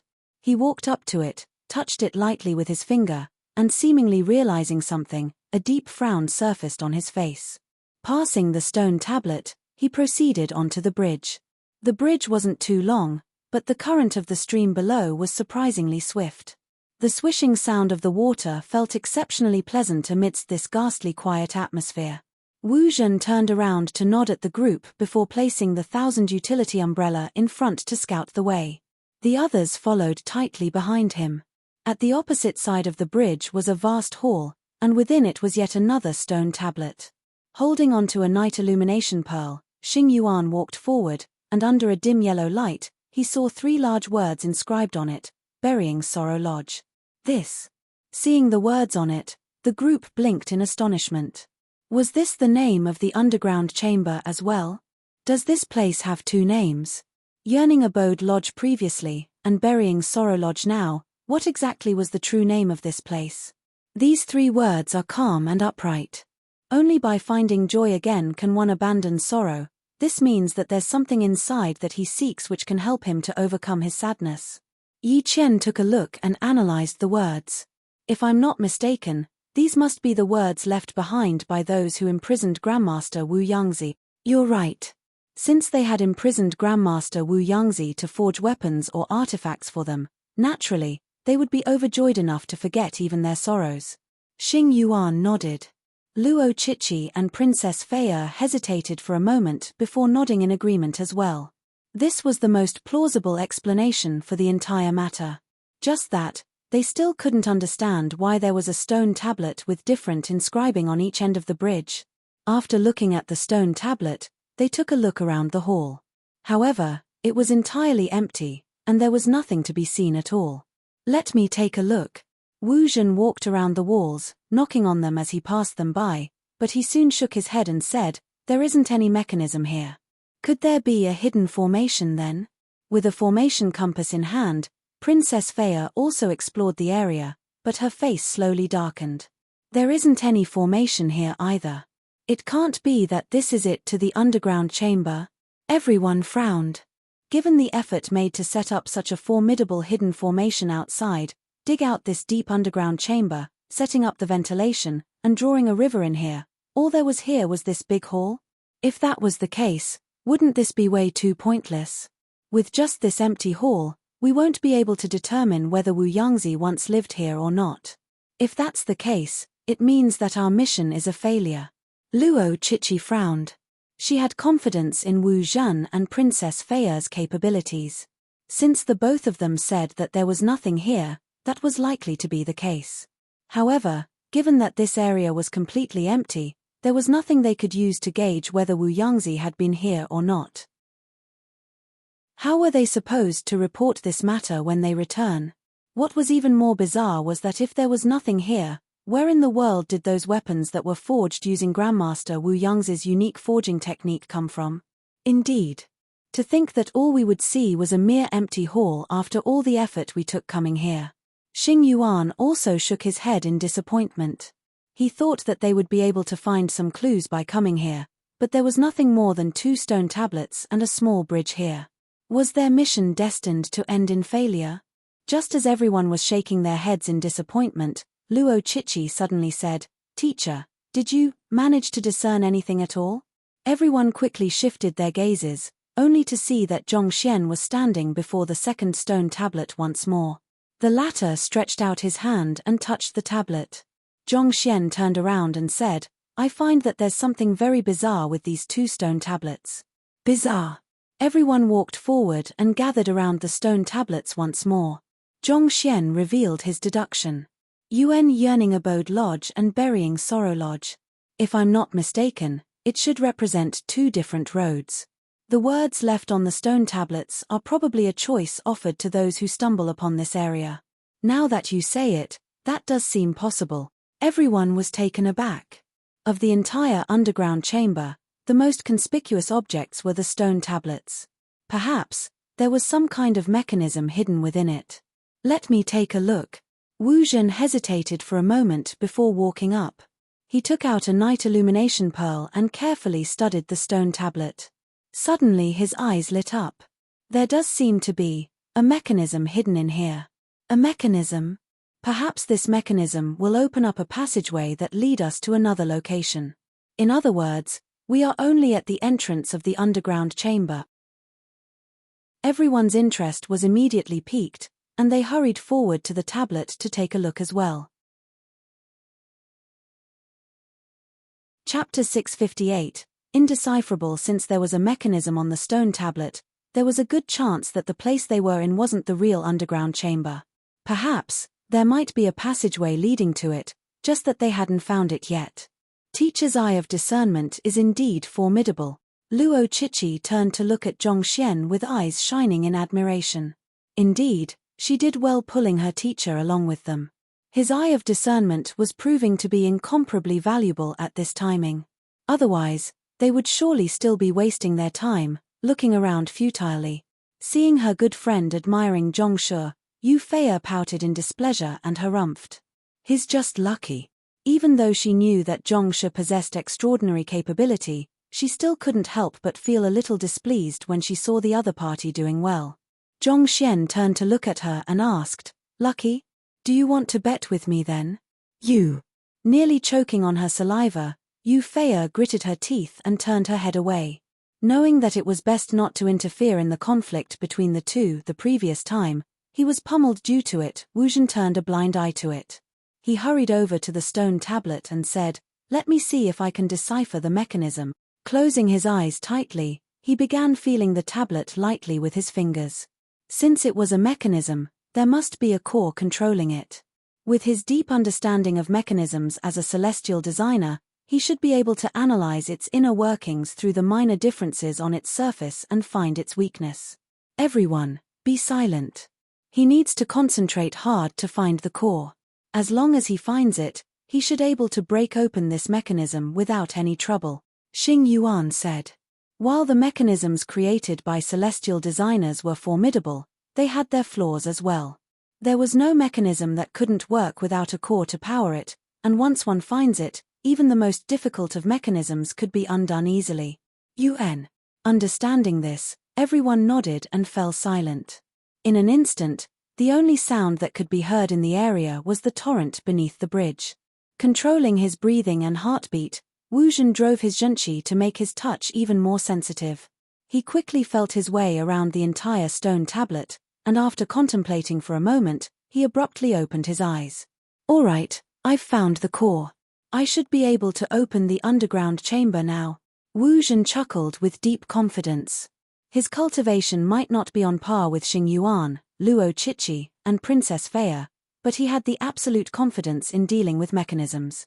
It was finally his turn to shine. Taking a deep breath, he shook the 1,000 utility umbrella in his hand. Voila! A sharp needle suddenly appeared at the top of the umbrella. The needle was around 3 centimeters long, and under the warm glow of the night illumination pearl it emanated a fearsome cold gleam. With just a look, one could tell that it was extremely sharp. This is the 1,000 utility thorn of the 1,000 utility umbrella. It's used to decipher all kinds of mechanisms. Just for this thorn, 5 5-star blacksmiths would have to work tirelessly for 10 days to successfully forge it. Luo Chichi explained. 5 5-star blacksmiths would have to work tirelessly for 10 days. Zhongxian was shocked. This sharp needle that was as thin as a strand of hair actually required so much effort behind it. But thinking about it, crafting such a sharp and narrow needle couldn't possibly be an easy task. After all, the narrower it was, the more prone it would be to breaking. Luo Chichi continued explaining. UN. It is only because he's a master teacher that he could mobilize so many blacksmiths at once. If it had been anybody else, it would have been impossible to hire them for such a laborious job. Zhongxian nodded. As the #1 occupation in the world, being a master teacher did have lots of benefits. There was only benefits that stood to be gained from getting acquainted with a young and talented 5-star master teacher. Thus, it wasn't too hard for Wuzhen to get 5 5-star blacksmiths to spend 10 whole days to craft a weapon for him. If it had been any other occupation, that would have been impossible. Wang. While they were speaking, the aura around Wuzhen suddenly surged, and his eyes widened. The 1,000 utility umbrella abruptly stabbed the side of the tablet diagonally. Ding! As soon as the 1,000 needle utility came into contact with the stone tablet, it seemed to sink into a small crack that was so small that one couldn't even see it with one's eyes. Gg. Some heavy creaking noises sounded from the stone tablet, as though it was grinding against the floor. Upon hearing this noise, Wu Zhen's confident face suddenly darkened, and he hurriedly shouted, "Darn it, be careful." However, before he could finish his words, a storm-like noise suddenly came from the stone tablet, and countless sharp needles shot out from it. Each of the needles moved at an exceptionally fast speed, and while it wouldn't be fatal were it to hit, it could cause one a fair bit of suffering. Voila! Wu Zhen immediately pressed a point on the 1,000 utility umbrella, and it opened up. The cloth of the 1,000 utility umbrella was forged using a unique material, making it as resilient as a shield. Putting aside these needles, even a sharp weapon couldn't hope to tear through it. If not for such incredible functionalities, the 1,000 utility umbrella wouldn't be an artifact so well loved by celestial designers such that they would go to the extent of bankruptcy just to have one forged. Ding ding dang dang. The resilient umbrella managed to deflect most of the needles, but there were still some which slipped through its defense. Retreat. Stepping forward, Xing Yuan flicked his wrist and took out a shield. Knowing that underground chambers were usually filled with mechanisms and traps, he had brought many things in preparations for the various circumstances they could face. This shield was both 2 meters in height and width, and it could easily cover everyone behind. Hoo-la-la. With a sound reminiscent of rain pattering on banana leaves, the thin needles were stopped in their tracks. Quite a few of them ended up lodging themselves into the ground and the shield. That was close. Seeing the dense congregation of needles on the ground and the shield, everyone felt cold sweat trickling down their backs. If not for Xing Yuan preparing this in advance, they would have been turned into pincushions. They would probably be wishing that they would be dead even though the attack wasn't fatal. Wiping the cold sweat off his forehead, Xing Yuan turned to Wu Zhen and bellowed furiously. "Are you trying to open the underground chamber or are you trying to murder us? You were supposed to decipher the mechanism, not to murder us. If we had reacted any slower than that, we would have been done in just now." In fact, despite his swift reaction, he was still pierced by 5 small needles. He couldn't control the overwhelming rage bubbling within him. It was just a moment ago that the other party confidently declared that he had solved it when such a matter occurred. Can't you look properly before piercing your umbrella into that mechanism? Knowing that he was at fault, Wu Zhen's lips twitched. Every single mechanism will have some intentional flaws installed to serve as traps to prevent others from deciphering it successfully. I picked the wrong one just now. Don't worry, I won't make any mistake this time. Closing the 1,000 utility umbrella, he closed his eyes and began feeling the stone tablet once more. Finally, he confirmed another point, and he declared with a look of confidence, "This is definitely right this time around." "Are you certain?" The face of a doubtful Xing Yuan appeared from the back of the shield. "I'm certain. If I'm mistaken this time again, I'll cut my head off." Wu Zhen gritted his teeth, and without any hesitation, he pierced the 1,000 utility thorn into it once more. He was determined to succeed this time to cleanse off the humiliation from his failure, as well as to prove himself. Hong long. Ji Wei. The 1,000 utility thorn struck the stone tablet, and the heavy creaking sound echoed once more. This time, before Wu Zhen could say anything, countless thin needles shot out once more. Wu Zhen's face paled. At this point, he was already on the verge of crying. I clearly checked it multiple times, how could I possibly be wrong? While Wu Zhen was in disbelief, Xing Yuan was on the verge of explosion. Tearing away needles from his face, he howled. "You're courting death. Are you sure you are sufficiently capable? Can't you have at least given us a warning before you pierced the stone tablet? My head is still outside, you know. If not for me using my zhenqi to ward off the might of the needles, who knows what could have happened to me now? But even so, having an entire face full of needles as though a porcupine had made him frenzied. Can't you be a little careful and aim for the correct point? 2 consecutive failures. Are you really trying to pull everyone down to their graves along with you? Don't worry. I'll surely get it right the next time." Plucking away a few silver needles from his head, Wu Zhen's lips twitched in frenzy. He closed the 1,000 utility umbrella once more and began feeling the stone tablet. After a long time, he paused, and gritting his teeth, he said, "I'm sure that it's this one, no mistake about it." "Are you very certain?" Xing Yuan asked questioningly. "I'm very certain." Xing Yuan nodded. "All right. Do it then."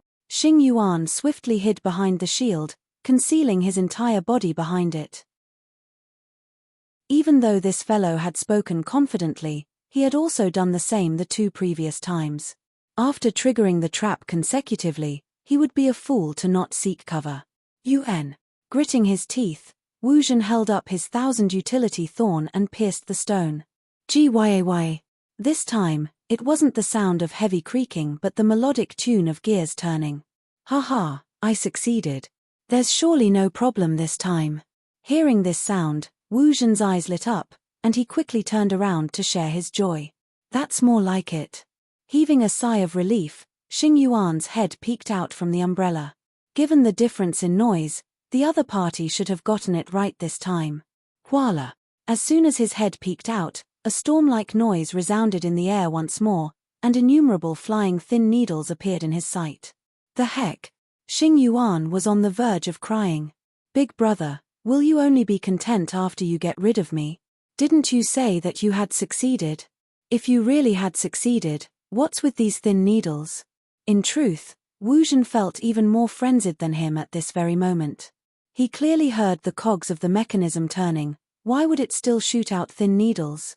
Even though he had opened the 1,000 utility umbrella in time to ward off the majority of them, due to his slower reaction from having his guard down, he was still pierced by dozens of needles.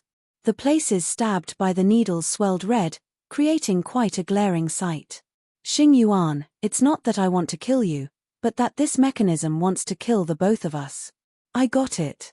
After a long moment, after Wu Zhen finally plucked out the thin needles from his body, he suddenly thought of something and his mouth twitched.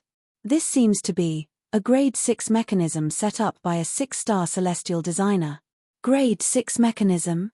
Everyone staggered. If it was a grade 6 mechanism, what the hell were you doing up there? As a 5-star celestial designer, you should know better than to make such an elementary mistake. Knowing what everyone was thinking, Wu Zhen hurriedly explained himself. "It is because there's a booby trap contained within the grade 6 mechanism." A booby trap? UN. Using some special means, this grade 6 mechanism is disguised as a grade 5, and fake floors were installed on them to lure others to trigger them. Furthermore, there are different sounds to triggering these floors to beguile those attempting to decipher it, thus putting their guards down momentarily. I've only seen this kind of mechanism in some books once, and I thought its heritage had already died out. Who knew that? I would actually find one here. Wu Zhen's face paled. This booby-trapped mechanism was designed so exquisitely that even a 6-star celestial designer could possibly fall into the trap, not to mention him. As an occupation specializing in the crafting of mechanisms, celestial designers had a unique heritage, and it was an occupation recognized by the Master Teacher Pavilion. There was a significant difference between the knowledge or capability of those in between every single rank. As a 5-star primary celestial designer, it was perfectly normal that he would be unable to see through the booby-trapped mechanism of a grade 6 mechanism. It was fortunate that, limited by the disguise, it was impossible to fill the stone tablets with anything stronger than the needles. Otherwise, they would have been dead by now. Chapter 659. Be careful. Seeing the other party's depressed expression, Luo Chichi asked, "In other words, you can't decipher it, right? If I said that I could decipher it, would you allow me to continue?" Wu Zhen asked. Everyone swiftly shook their heads. Xing Yuan gritted his teeth and said, "If you dare to continue deciphering it, do you believe that I won't kill you right now? You must be joking. Even though I am really interested in opening the pathway to the true underground chamber, I still don't want to die yet." Putting everything aside, after only 3 attempts at deciphering the stone tablet, his face was already swollen due to those needles. If this were to continue, he would probably die before the tablet was deciphered. "Then what should we do?" Since they weren't able to decipher the mechanism, they couldn't possibly just wait here for their entire lives. Let me give it a try. Seeing the look of frustration on everyone's faces, Zhongxian stepped forward. When he touched the stone tablet previously, a book had already been compiled in the Library of Heaven's Path on it. It wasn't that he was interested in seeing Wu Jin make a fool of himself, but that the complex mechanisms contained within the stone tablet were simply too fascinating that he found himself absorbed into it. By the time he had come to, Xing Yuan's face was already filled with silver needles. You! Seeing him step forth, Wu Jin frowned and asked, "Are you well versed in the ways of a celestial designer as well?" Given how formidable this fellow was in pill forging and formations, he couldn't possibly be an expert in mechanisms as well. While celestial designers weren't as prestigious as formation masters and apothecaries, it didn't impede the ingenuity of their craft. Their work was extremely complex and difficult to master.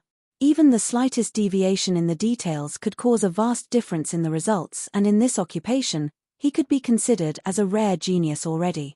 Even so, despite his years of study, he had only reached 5-star. Considering how even he was unable to solve it, a fellow who was younger than him.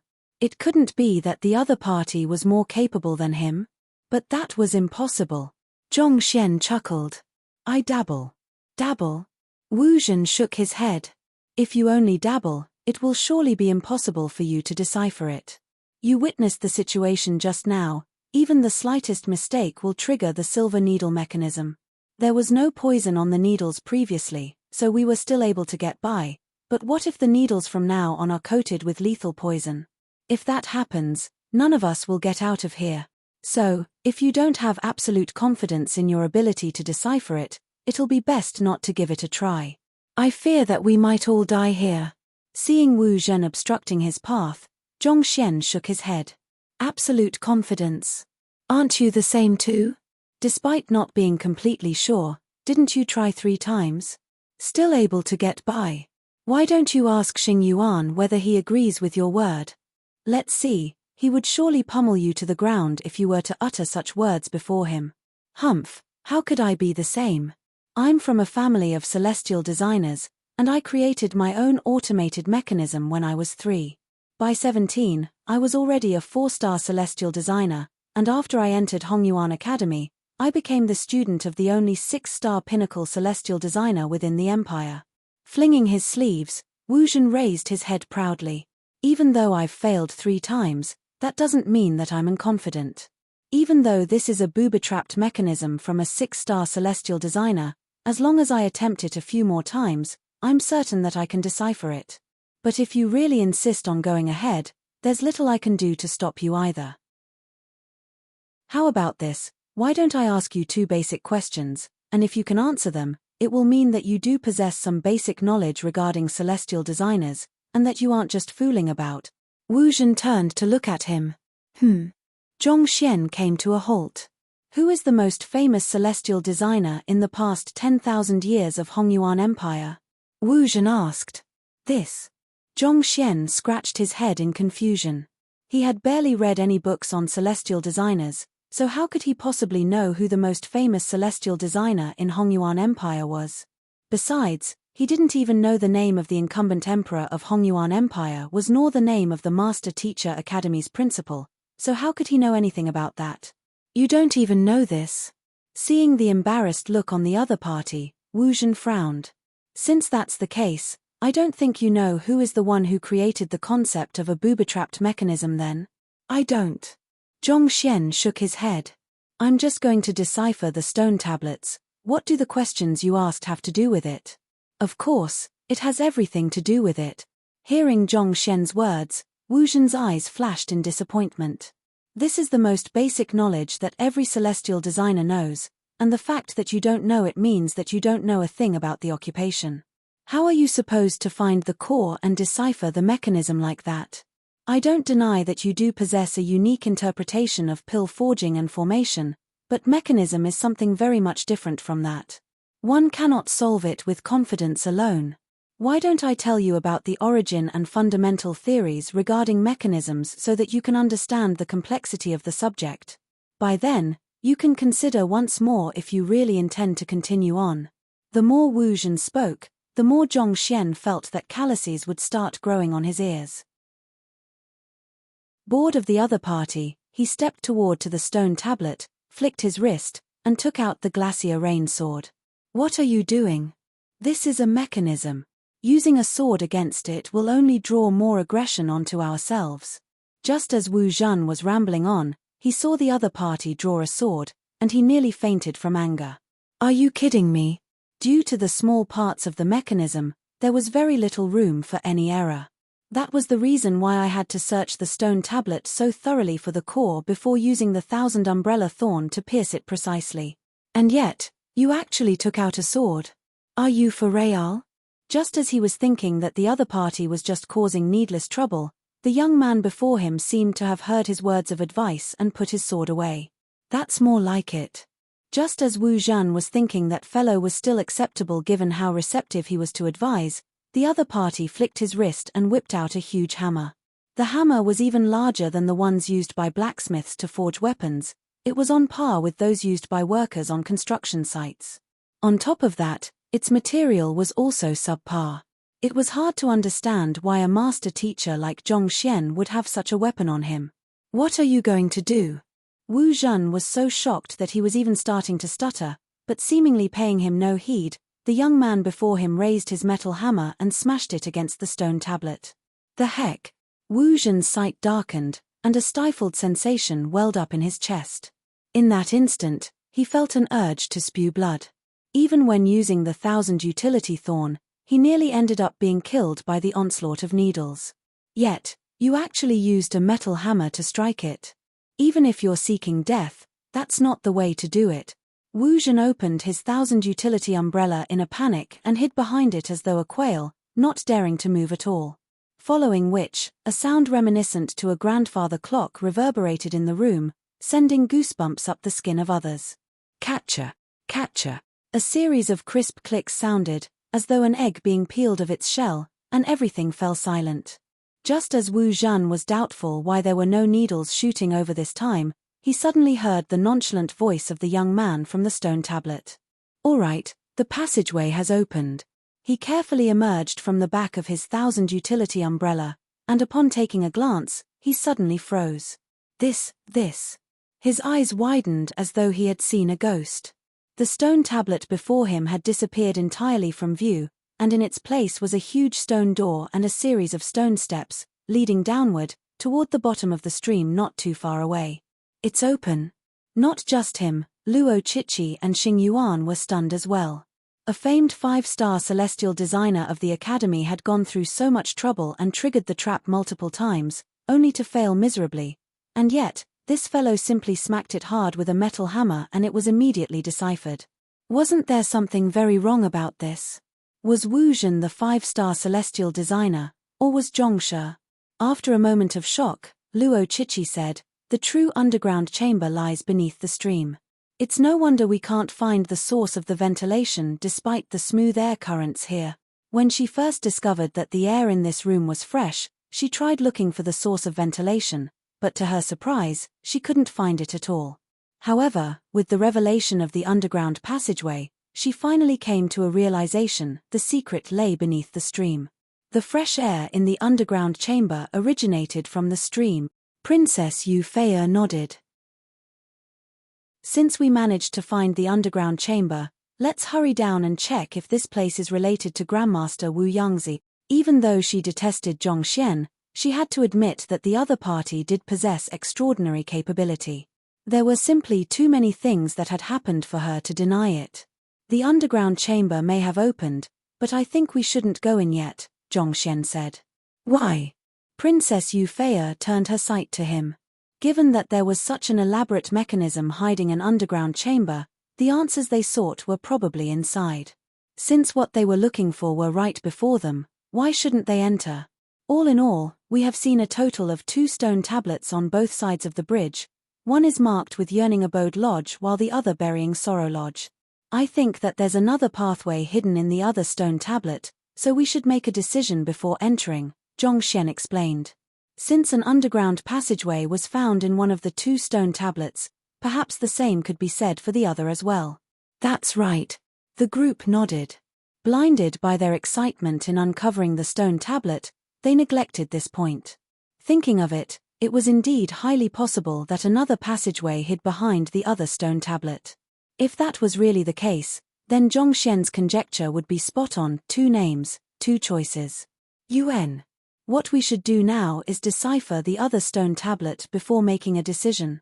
Seeing that everyone had realized what he was talking about, Zhongxian nodded in agreement.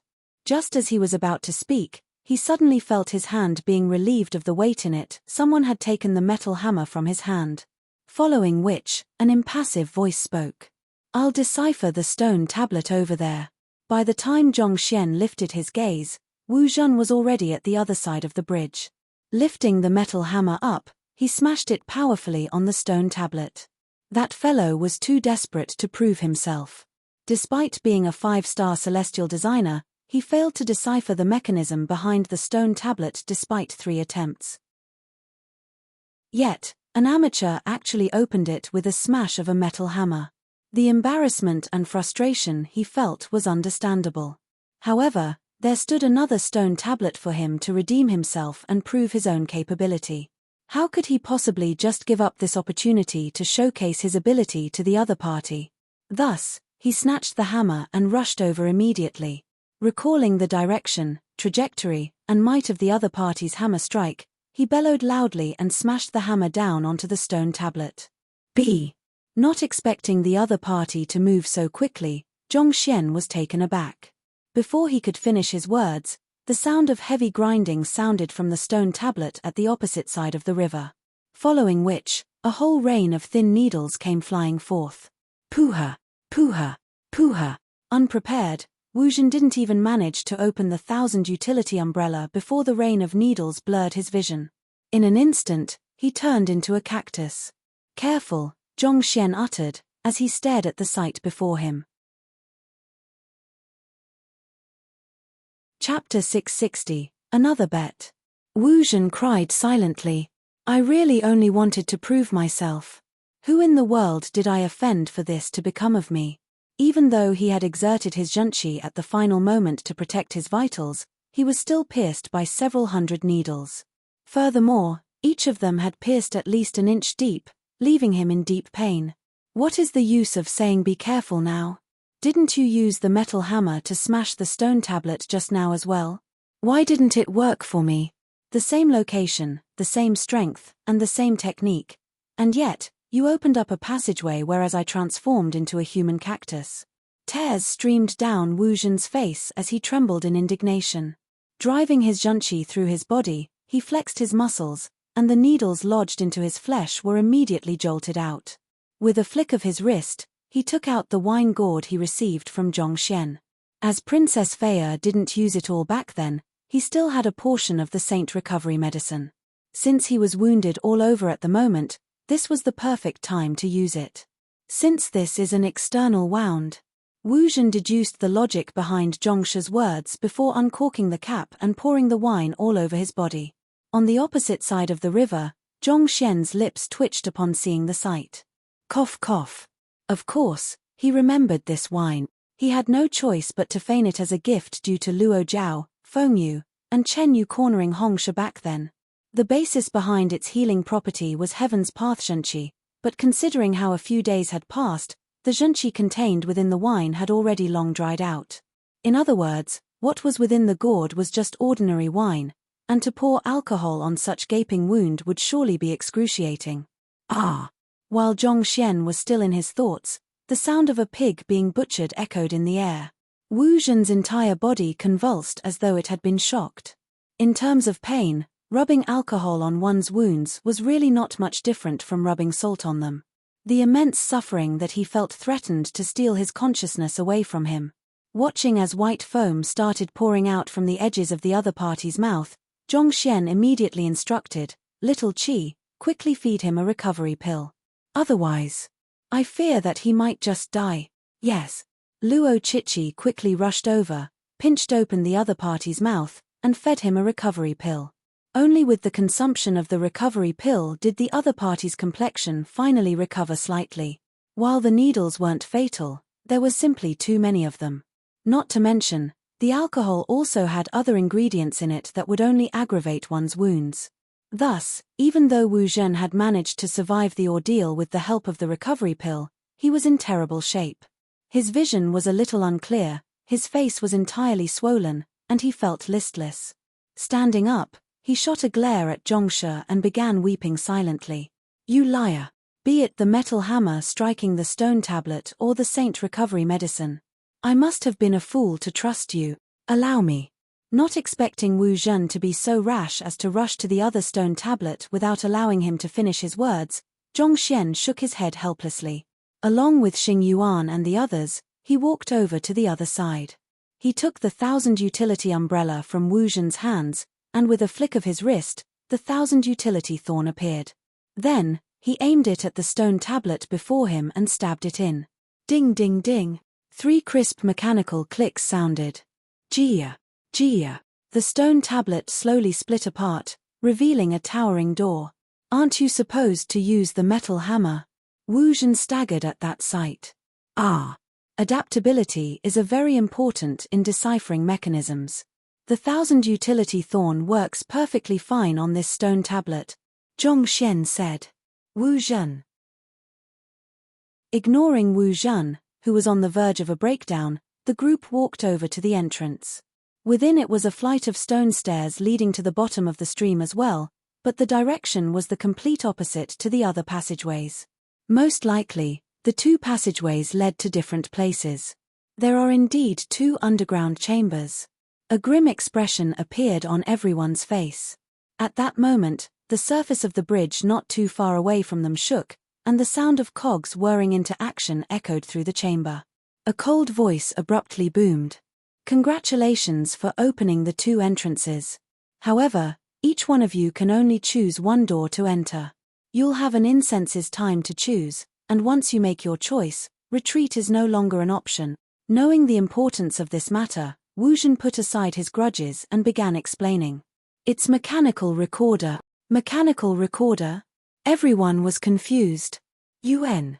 On top of creating traps reminiscent of formations, there are some formidable mechanisms that are capable of recording human speech as well. Upon triggering it, the voice recorded within will play, Wu Zhen explained. "I see." Zhongxian was surprised, but his astonishment didn't last for too long. There were plenty of similar gadgets in his previous life as well. For example, the music box consisted of various mechanisms to play a specific melody. Given the incredible technology celestial designers wielded, it shouldn't be too difficult for them to create a machine that could emulate human speech. Interrupting Wu Zhen, Princess Yufei said, "Now isn't the time to be bothering about that, let's discuss which passageway we should choose instead." UN. The group nodded. The trigger to the recorded voice was probably the opening of both entrances. According to the words from the voice in the mechanical recorder, they had to choose between the 2 entrances within an incense's time. They hardly had the luxury to be thinking about anything else at the moment. After a moment of hesitation, Luo Chichi revealed her own conjecture. "From the words left behind on the stone tablets, it should be clear how we should choose. On this side is Yearning Abode Lodge, which is highly likely to reflect Grandmaster Wu Yangzi's nostalgia for his own homeland. Since that's the case, it's likely to be the underground chamber where Grandmaster Wu Yangzi lived in. On the other hand, Burying Sorrow Lodge is likely to refer to the place where those who can find Grandmaster Wu Yangzi here live." "I agree with Chichi's point of view." Princess Yufei nodded. Xing Yuan, Wu Zhen, and Yi Qian also expressed their approval of that view.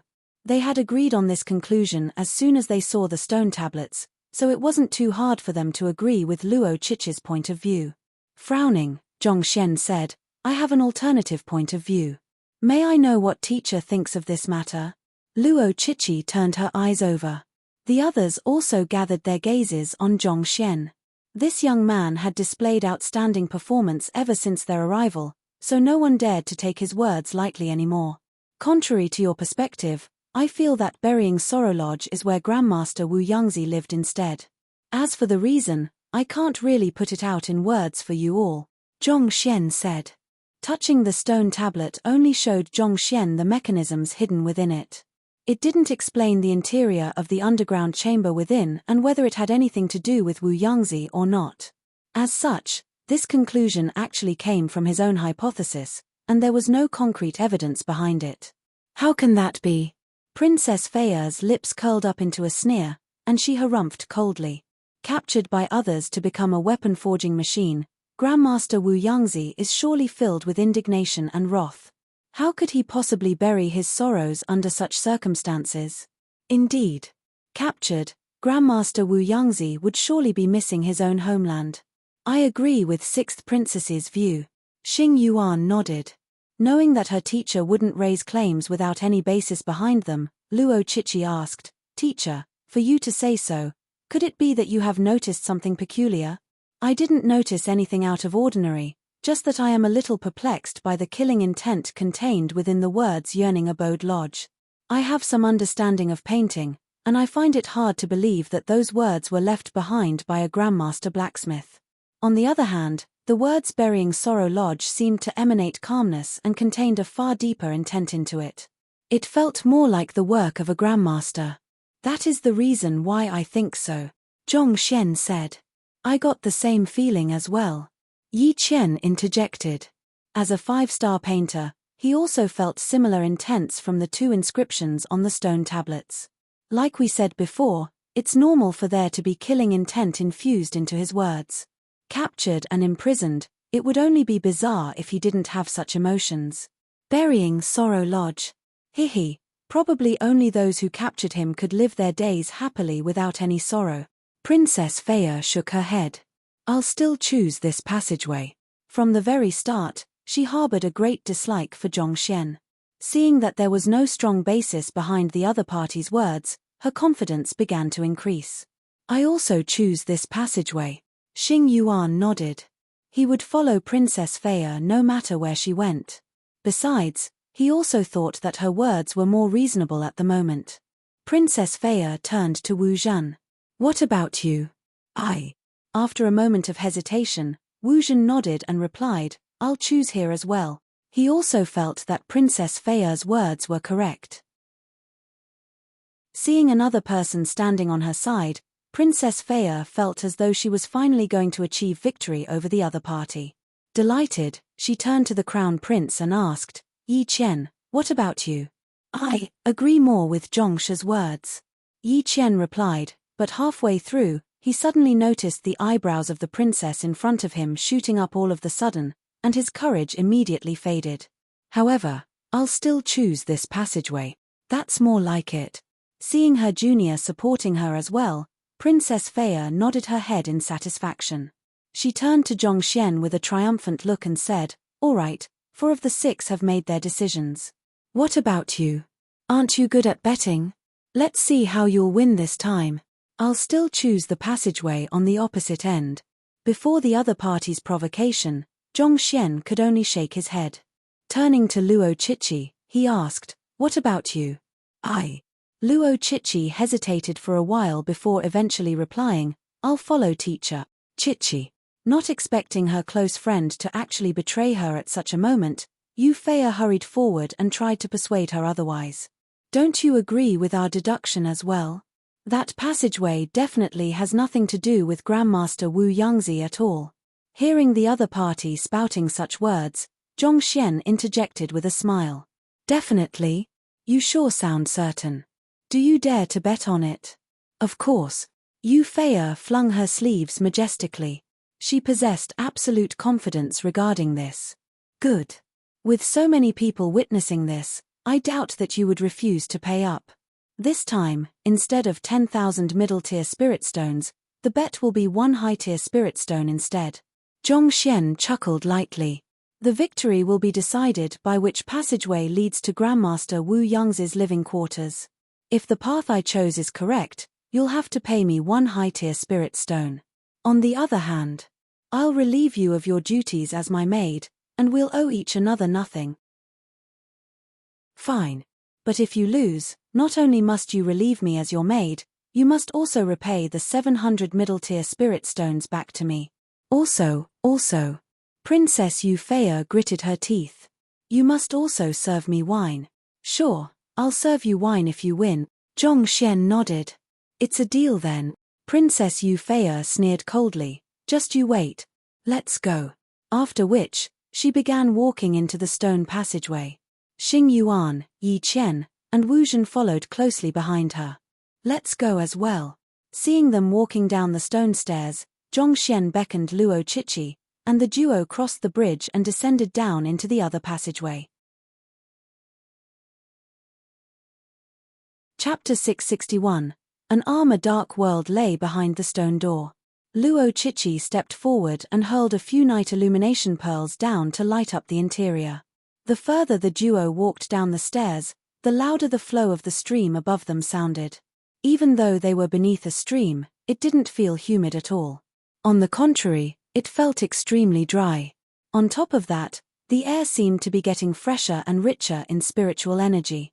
The spiritual energy is drawn in from the stream above. Most probably, a unique spirit gathering formation was inscribed on top, Luo Chichi uttered with a hushed voice as she studied the surroundings. Zhong Xian nodded. By building a huge spirit gathering formation in the river, they would be able to draw in spiritual energy from the surface discreetly. With this influx of spiritual energy, this underground chamber would become an excellent location to cultivate in.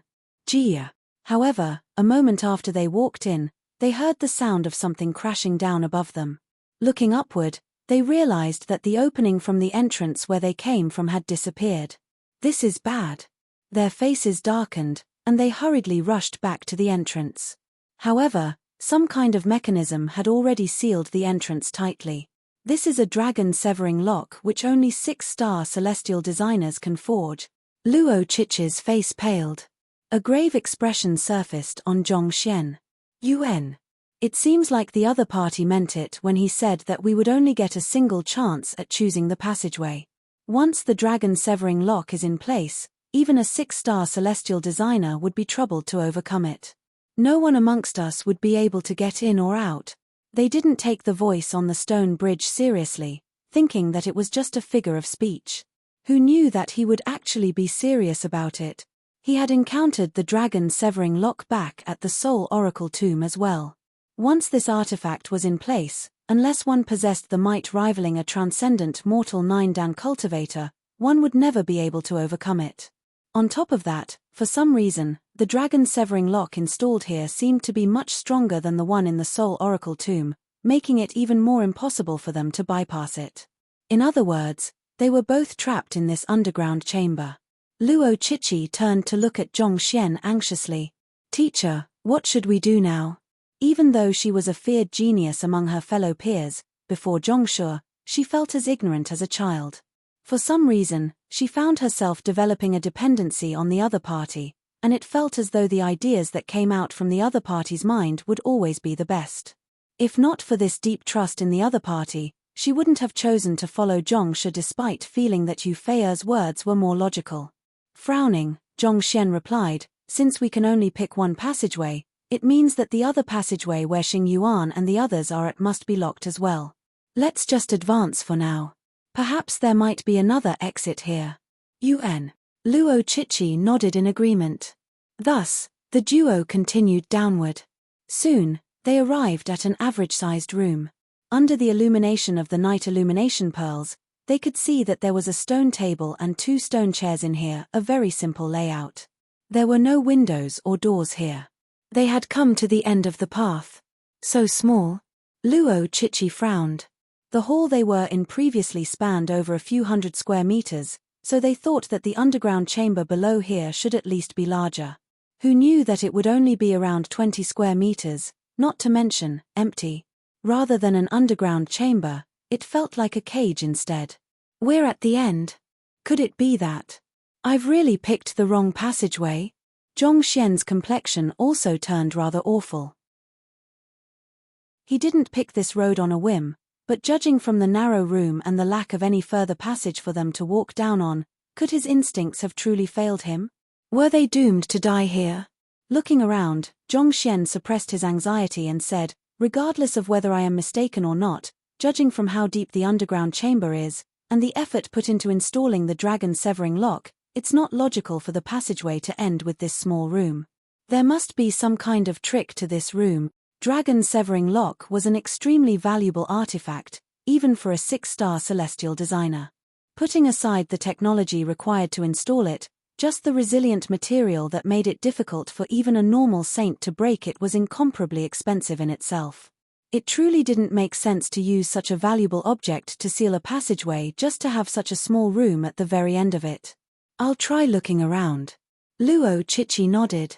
She walked to the stone table and touched it, but she instantly withdrew her fingers with a shocked expression. There's no dust at all. Astonished, Zhongxian rushed up and touched the table as well. His face immediately turned grim. The stone table and stone chairs had been here for innumerable years, and yet, there wasn't the slightest dust to be found on them. It was as if someone had dusted them regularly. Could it be that someone actually lives here? Luo Chichi narrowed her eyes. It was one thing for a voice to be recorded on a mechanical recorder, but if someone was alive, that would change the essence of things. First and foremost, they would be in even graver danger than before. This was a power that could even kidnap the 6-star pinnacle blacksmith Wu Yangzi alive. Their true strength was unimaginable. If someone were to be alive, given the current cultivation realms of the duo, it would be hard for them to escape with their lives. I took the formation flags outside one by one, and based on my observations, it should have been at least 2,000 years since anyone has touched them. To remain in this underground chamber for 2,000 years. No one has that long of a lifespan, Zhongxian said with a grim expression. Even after reaching transcendent mortal realm, and one's physical constitution improves by leaps and bounds, one's lifespan would still be limited to a maximum of around 300 years. It was impossible to go beyond them. In fact, even upon reaching Saint Realm, where one's level of existence evolved once more, 1,000 years would still be the limit. It was completely unheard of for any saints to live for more than 2,000 years. Even Empyrean Kong Sha also couldn't withstand the test of time, and eventually vanished in the annals of history. Given that the formation flags hadn't been touched for 2,000 years, it would mean that no one had come out and entered the underground chamber in this period of time. To still be living after such a long period of time, how could that be possible? Even soul oracles had a limit to their lifespan as well. Back then, if not for the protection from the 9 Hearts Lotus, under the corrosion of the 5 soul declines, it would have been impossible for Mo Hunsheng to live so long. But, if there are no living beings here, why is there no dust in here? Luo Chichi also understood the logic behind this. However, it was extremely clear that this table had been cleaned on a frequent basis. One must know that they were in an underground chamber which was filled with rocks and dust. It was perfectly normal for dust to accumulate on furniture. If no one was living here, how could the cleanliness of the furniture be explained? Zhongxian interrupted her thoughts. I'm not too sure either. Let's not think about it now. The urgent matter at hand is to find if there's any mechanism that can get us out of here. Otherwise, it will just be a matter of time before we run out of food and water. The urgent matter at hand wasn't whether there was anyone here or not. Even if there was, given the size of this underground passageway, there was nowhere they could hide anyway. The thing they had to do now was to find an escape route. The longer they remained here, the more likely it was that something bad would happen to them. He didn't want to die here just for a mere mission. UN. Luo Chichi nodded as she started placing her hands on the walls to feel them. Zhongxian also placed his fingers against the wall while shouting flaws in his mind. Who? A book immediately appeared in the Library of Heaven's Path. Zhongxian swiftly opened it up. Viricental stone, a strong mineral found in the ground, created by the collision of earth veins. Taking a look, Zhongxian was rendered speechless. The Library of Heaven's Path only analyzed whatever it came into contact with. As what Zhongxian touched was the wall and not a mechanism, the Library of Heaven's Path only reflected the properties of the rock. He slowly slid his fingers along the wall. He was certain that there was some mechanism along the wall, but due to the other party's ingenious camouflaging of the mechanism with the surrounding viricental stone, he was unable to see it at the moment. Catcher. While Zhongxian was moving along the wall, he suddenly heard the crisp click of a gear. Following which, Luo Chichi excitedly called out. I found the mechanism. Turning around, he saw the portion of the wall where Luo Chichi's hand was pressing against sinking several inches in, as though she was pressing on some kind of button. Jeji. Jeji. The mechanism released deep creaking sound, and an average-sized stone door slowly appeared in front of Luo Chichi. "Teacher, look!" Exclaiming in excitement, she fetched a night illumination pearl with her other hand to throw it in so as to see what was inside when an arm suddenly stretched out and grabbed her up by her neck. That arm was incomparably thick, similar to the thigh of a human. The muscles, tendons, and junctions looked swollen. The skin was a dark shade of gray, unseemly of the tone a human should have. Damn it! Everything happened so quickly that Zhongxian didn't even have time to react. He narrowed his eyes and hurriedly rushed forward by executing his Heaven's Path movement art. In his path of motion, he whipped out his Glacier Rain sword and slashed down on that arm. Before the sharp gleam of the sword, the palm released Luo Chichi and flicked its finger toward the sword instead. Ding! As the black fingernails came into contact with the tip of the sword, a mighty force suddenly came gushing toward Zhongxian as though he was struck by a meteorite. With a stifled feeling in his chest, he was sent flying in an instant. Peng! His back crashed heavily against the wall, forming a human-shaped depression in it. A sweet sensation welled up in his throat, and fresh blood seeped from the edge of his mouth. With his recent breakthrough, his fighting prowess had improved tremendously. In terms of strength, he could even rival a transcendent mortal 7-dan perfect harmonization realm intermediate stage cultivator. Yet, he couldn't even withstand a single finger flick from the other party. The opponent must be at least transcendent mortal 8-dan, or even higher.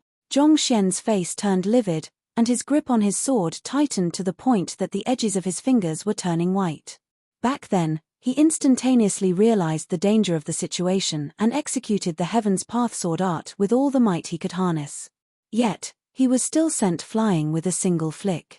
The huge disparity between him and his opponent left despair creeping up on him.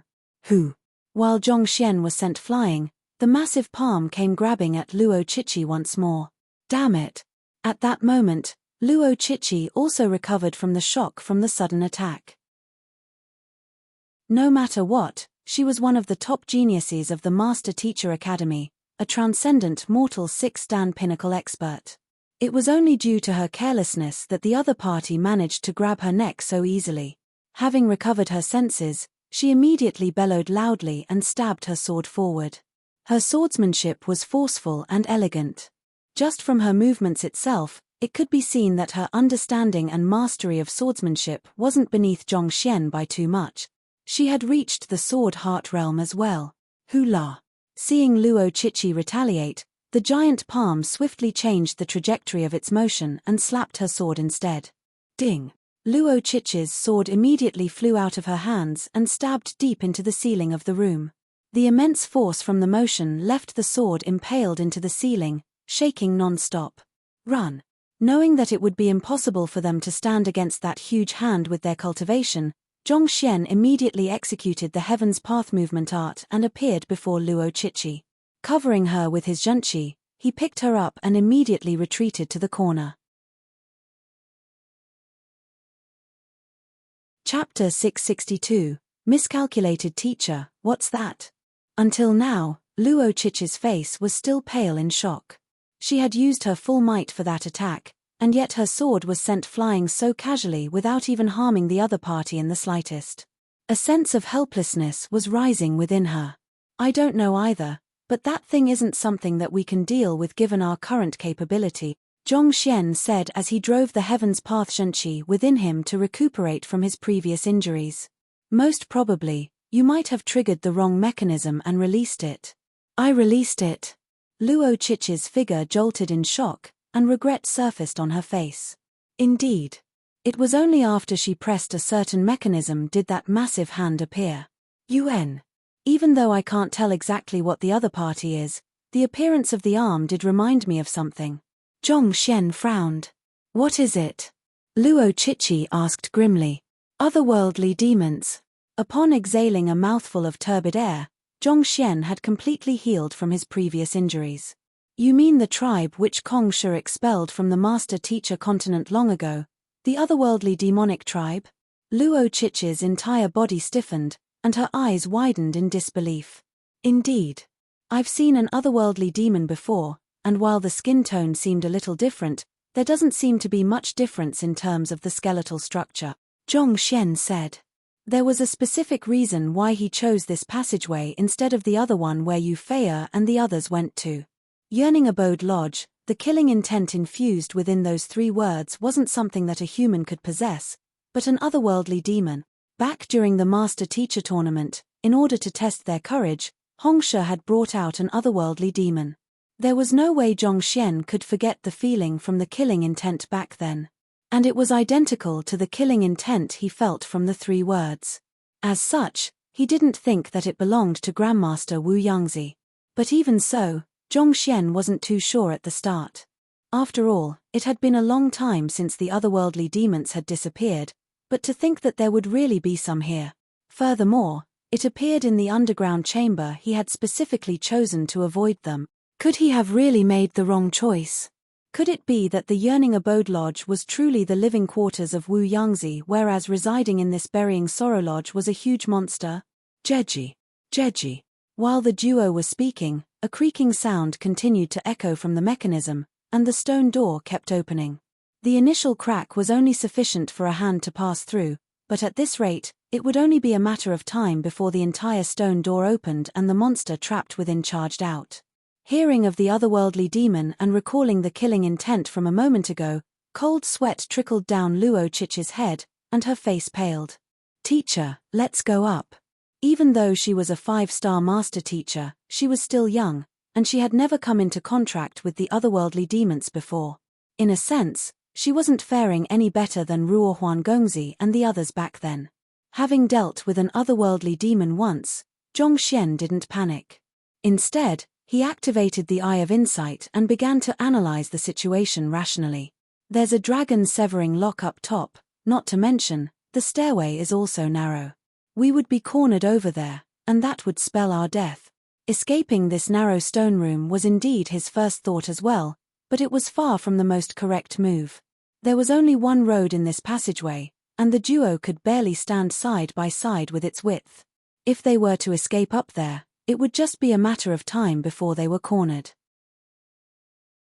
What should we do then? Hearing the other party's words, Luo Chichi also realized that the idea wasn't feasible, and her face paled in anxiety and fear. There's no other option before us now. We have to find another mechanism to escape this room. Otherwise, we'll die here, Zhong Xian said. Under the effects of the Heaven's Pathshanchi and his soul depth of 16.0, the astounding killing intent from the otherworldly demon had little effect on him. As such, he was still capable of rationally analyzing the situation. I understand. Luo Chichi clenched her jaws in determination. Naturally, her reputation as the top genius of grade 2 students didn't come from nowhere. Panicked as she may be, she knew that there was no mistake in her teacher's words, so she nodded and hurriedly moved to the wall. Zhong Xian also moved to the wall and yelled flaws in his mind as he touched every single part of it. The stone room wasn't too large, spanning only several dozen square meters. It didn't take long for the duo to go around the entire room. Zhong Xian swiftly flipped through the books in the Library of Heaven's Path, but a huge frown appeared on his forehead. All of these books were on the type of mineral the walls were made of. There wasn't the slightest part detailing about a mechanism or that sort. Could he have been mistaken? Was there really no other mechanism in the room? How is it? He turned to look at Luo Chichi. Even though she may not specialize in mechanisms like Wu Zhan, as a 5-star master teacher, she still possessed an astounding eye of discernment. Otherwise, she wouldn't have triggered the previous mechanism and accidentally let that huge fellow out. Nothing at all. Luo Chichi shook her head. Suddenly, a thought struck her, and she immediately paled. With a nervous look, she turned to look at Zhong Xian and asked, Teacher, is it possible that the mechanism to the exit is actually... Unable to continue speaking, she lifted her shaking finger and pointed. Seeing where she was pointing at, Zhong Xian's eyebrows twitched. It was the stone door that the otherworldly demon was in. In truth, when he found no other mechanism in the room, He also stumbled upon this thought. However, unwilling to accept it, he shoved the thought to the side of the mind. However, as Luo Chichi pointed it out at this moment, he had no choice but to face it now. This will be a gamble. If the exit is down there, we might still stand a chance at survival. Otherwise, the only path remaining for us is death. Looking at the stone door slowly creaking open, Zhongxian knew that it was just a matter of time before that fellow leaped out to slaughter them. They had to make up their minds now should their suspicions prove to be false, and it was actually a dead end beyond the stone door, they would be doomed. However, if there was a passageway in there, they would get a shot at getting through this ordeal. Yes. Understanding this, Luo Chichi nodded in consent to the operation. You should hide behind the stone door first. Once that fellow leaps out, I'll draw him away from the front. Meanwhile, you should enter the stone door, and if there's a passageway, run away immediately. There's no need for you to wait for me, instructed Zhongxian telepathically with a grim frown on his forehead. I can't. Hearing the other party's arrangement, Luo Chichi's face flushed in agitation, and she yelled out. She had experienced the strength of that fellow inside, so she knew that Zhongshe was putting himself at terrible risk just to create a chance to escape for her. In times of danger, most would be thinking of how they could preserve their own life. On the other hand, Zhongshe was actually volunteering to sacrifice himself for her. There was no way she could repay this favor. Teacher. Her eyes reddened in agitation. Only in times of trouble would one's true colors shine through. This is what a real teacher is. To be able to sacrifice everything for the welfare of their student. Even though she was a 5-star master teacher, she realized that she would be unable to do the same if she were to be placed in the same position. Quick, stop hesitating. Otherwise, neither one of us will get away.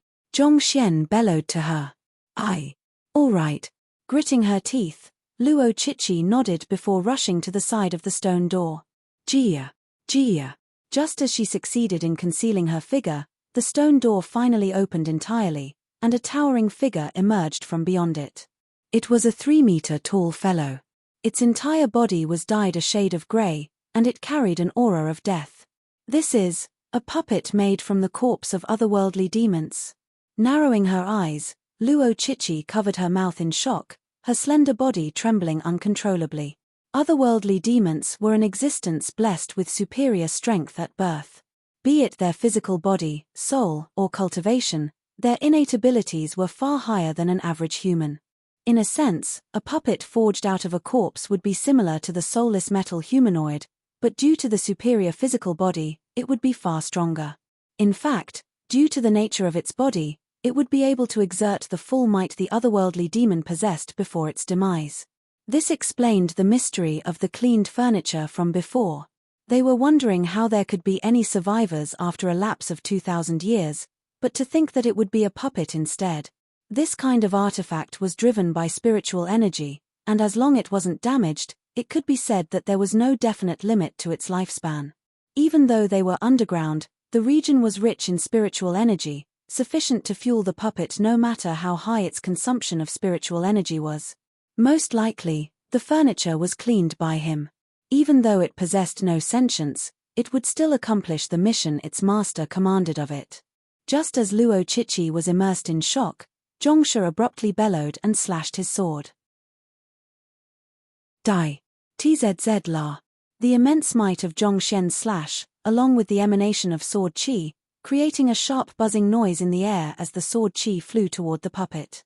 The puppet stepped forward from the stone door and slapped down Zhongxian's sword qi with its thick hands. Hu. The collision between Zhongxian's rampaging might and the puppet's slap was reminiscent of a lone boat before a tsunami. It dissipated entirely under the immense force of the slap without stopping the puppet for too long. Just as Luo Chichi was hesitating, unable to decide whether to assist Zhongshe or flee, the other party's anxious shout suddenly echoed in the room. Hurry up and leave. UN. Knowing that the other party was doing this so as to offer her a chance at survival, Luo Chichi clenched her jaws and rushed toward the stone door. Teacher, thank you.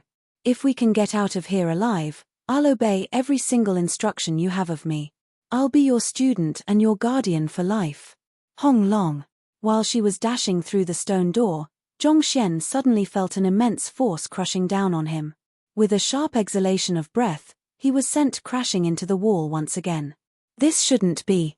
Struggling off the wall, Zhongxian looked at the rampaging otherworldly demon puppet in bewilderment. It wasn't out of his kindness that he drew this huge fellow to himself and allowed Luo Chichi to escape first. Rather, he wanted to make use of the other party's gratitude to form a golden page. With that, he was confident of destroying even a saint. Since the other party had acknowledged him as her teacher, and she did possess deep gratitude toward him, he thought that a golden page would surely be formed. Who could have thought that there would be nothing at all? Could it be that he failed to induce the other party's gratitude? But that shouldn't be. From her eyes, he could tell that she was earnestly grateful to him for his sacrifice. However, if that was the case, why didn't the golden page form? Suddenly, an idea popped into Zhongxian's head. Could it be that there's a difference between the gratitude I receive from guiding someone and from saving someone? All along, the golden pages formed in the Book of Heaven's Path were due to him imparting a battle technique, cultivation technique, or clarifying the doubts of another. But this situation was clearly much different from the others. This time, the gratitude the other party had for him was for saving her life. While it was indeed a huge favor, it wasn't the kind of gratitude between a teacher and a student.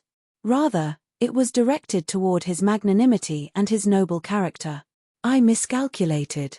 Zhongxian's lips twitched, and cold sweat started dripping down his forehead. He thought that the criteria for forming a golden page would be the relationship between a teacher and a student, and gratitude between them. As long as a golden page was formed, he would be able to get out of this desperate situation. Who knew that he would actually fail? This time, he would really have to fight against this huge fellow head-on, and clearly, he was no match for the other party at all. Who? Just as he was stifled by the darned situation before him, the otherworldly demon was already right before him. Its massive fist smashed right toward his head. From this moment on, every action Zhongxian took could spell his death. This was the greatest crisis Zhongxian was in ever since his transcension. Chapter 663, Crimson Blaze Cauldron Clone. Knowing that he would be a goner if this fist were to land on him, Zhongxian immediately brought out his clone while his main body dodged to the side. Main body, did you find some good stuff again? Ah! The clone had been in the storage ring all along, so he wasn't aware of what was going on outside. When he was summoned, he thought that there would be something for him, similar to how it was with the cleansing lake back then. But just as he was getting excited, a massive fist was already right before his eyes. Pang! Before he could even process what was going on, he was already punched in his head, and his head flattened as though a squashed pancake. His rage immediately flew off the charts. To dare to strike me, you're courting death. Not expecting to meet with something like this as soon as he appeared, the clone was frenzied. In a moment, the clone's flattened head immediately puffed up back to normal, and he raised his fist to punch the otherworldly demon puppet. As the clone's body was molded out of 9 hearts lotus, it had no specific form, thus allowing it to recover even if it were to be reduced to a pile of mud. In a sense, it could be said to be indestructible. This was also the reason why Zhongxian used the latter as a shield at this crucial moment. Hoo! Clashing fists with the otherworldly demon puppet, Peng, the clone was immediately sent crashing into a wall. Despite its unparalleled physical resilience, the clone's cultivation and true strength were still way too low. As such, it wasn't a match for this monster either. It was just like how a diamond might be tougher than steel, but a steel hammer could still shatter it into bits. Hong long. But while the clone couldn't stand on equal footing with the otherworldly demon puppet, it did manage to provoke it with its fist. The furious otherworldly demon puppet immediately rushed forward and kicked at the clone. This is bad. Just the fist itself nearly caused his entire body to fall apart. The clone instinctively knew that he wouldn't be able to withstand the might of this kick. Frightened, he swiftly dodged to the side. Die. At the same moment, Zhongxian, who was wielding a sword, immediately raised his sword and cut down on the otherworldly demon puppet's neck. The main body and the clone shared their consciousness, allowing them to work together with exceptional synergy. While the clone drew attention away from the otherworldly demon puppet, Zhongxian made use of this opportunity when the other party's attention wasn't on him to launch an attack. Ding! However, as the sword struck the neck of the puppet, a crisp metallic sound echoed with a burst of sparks.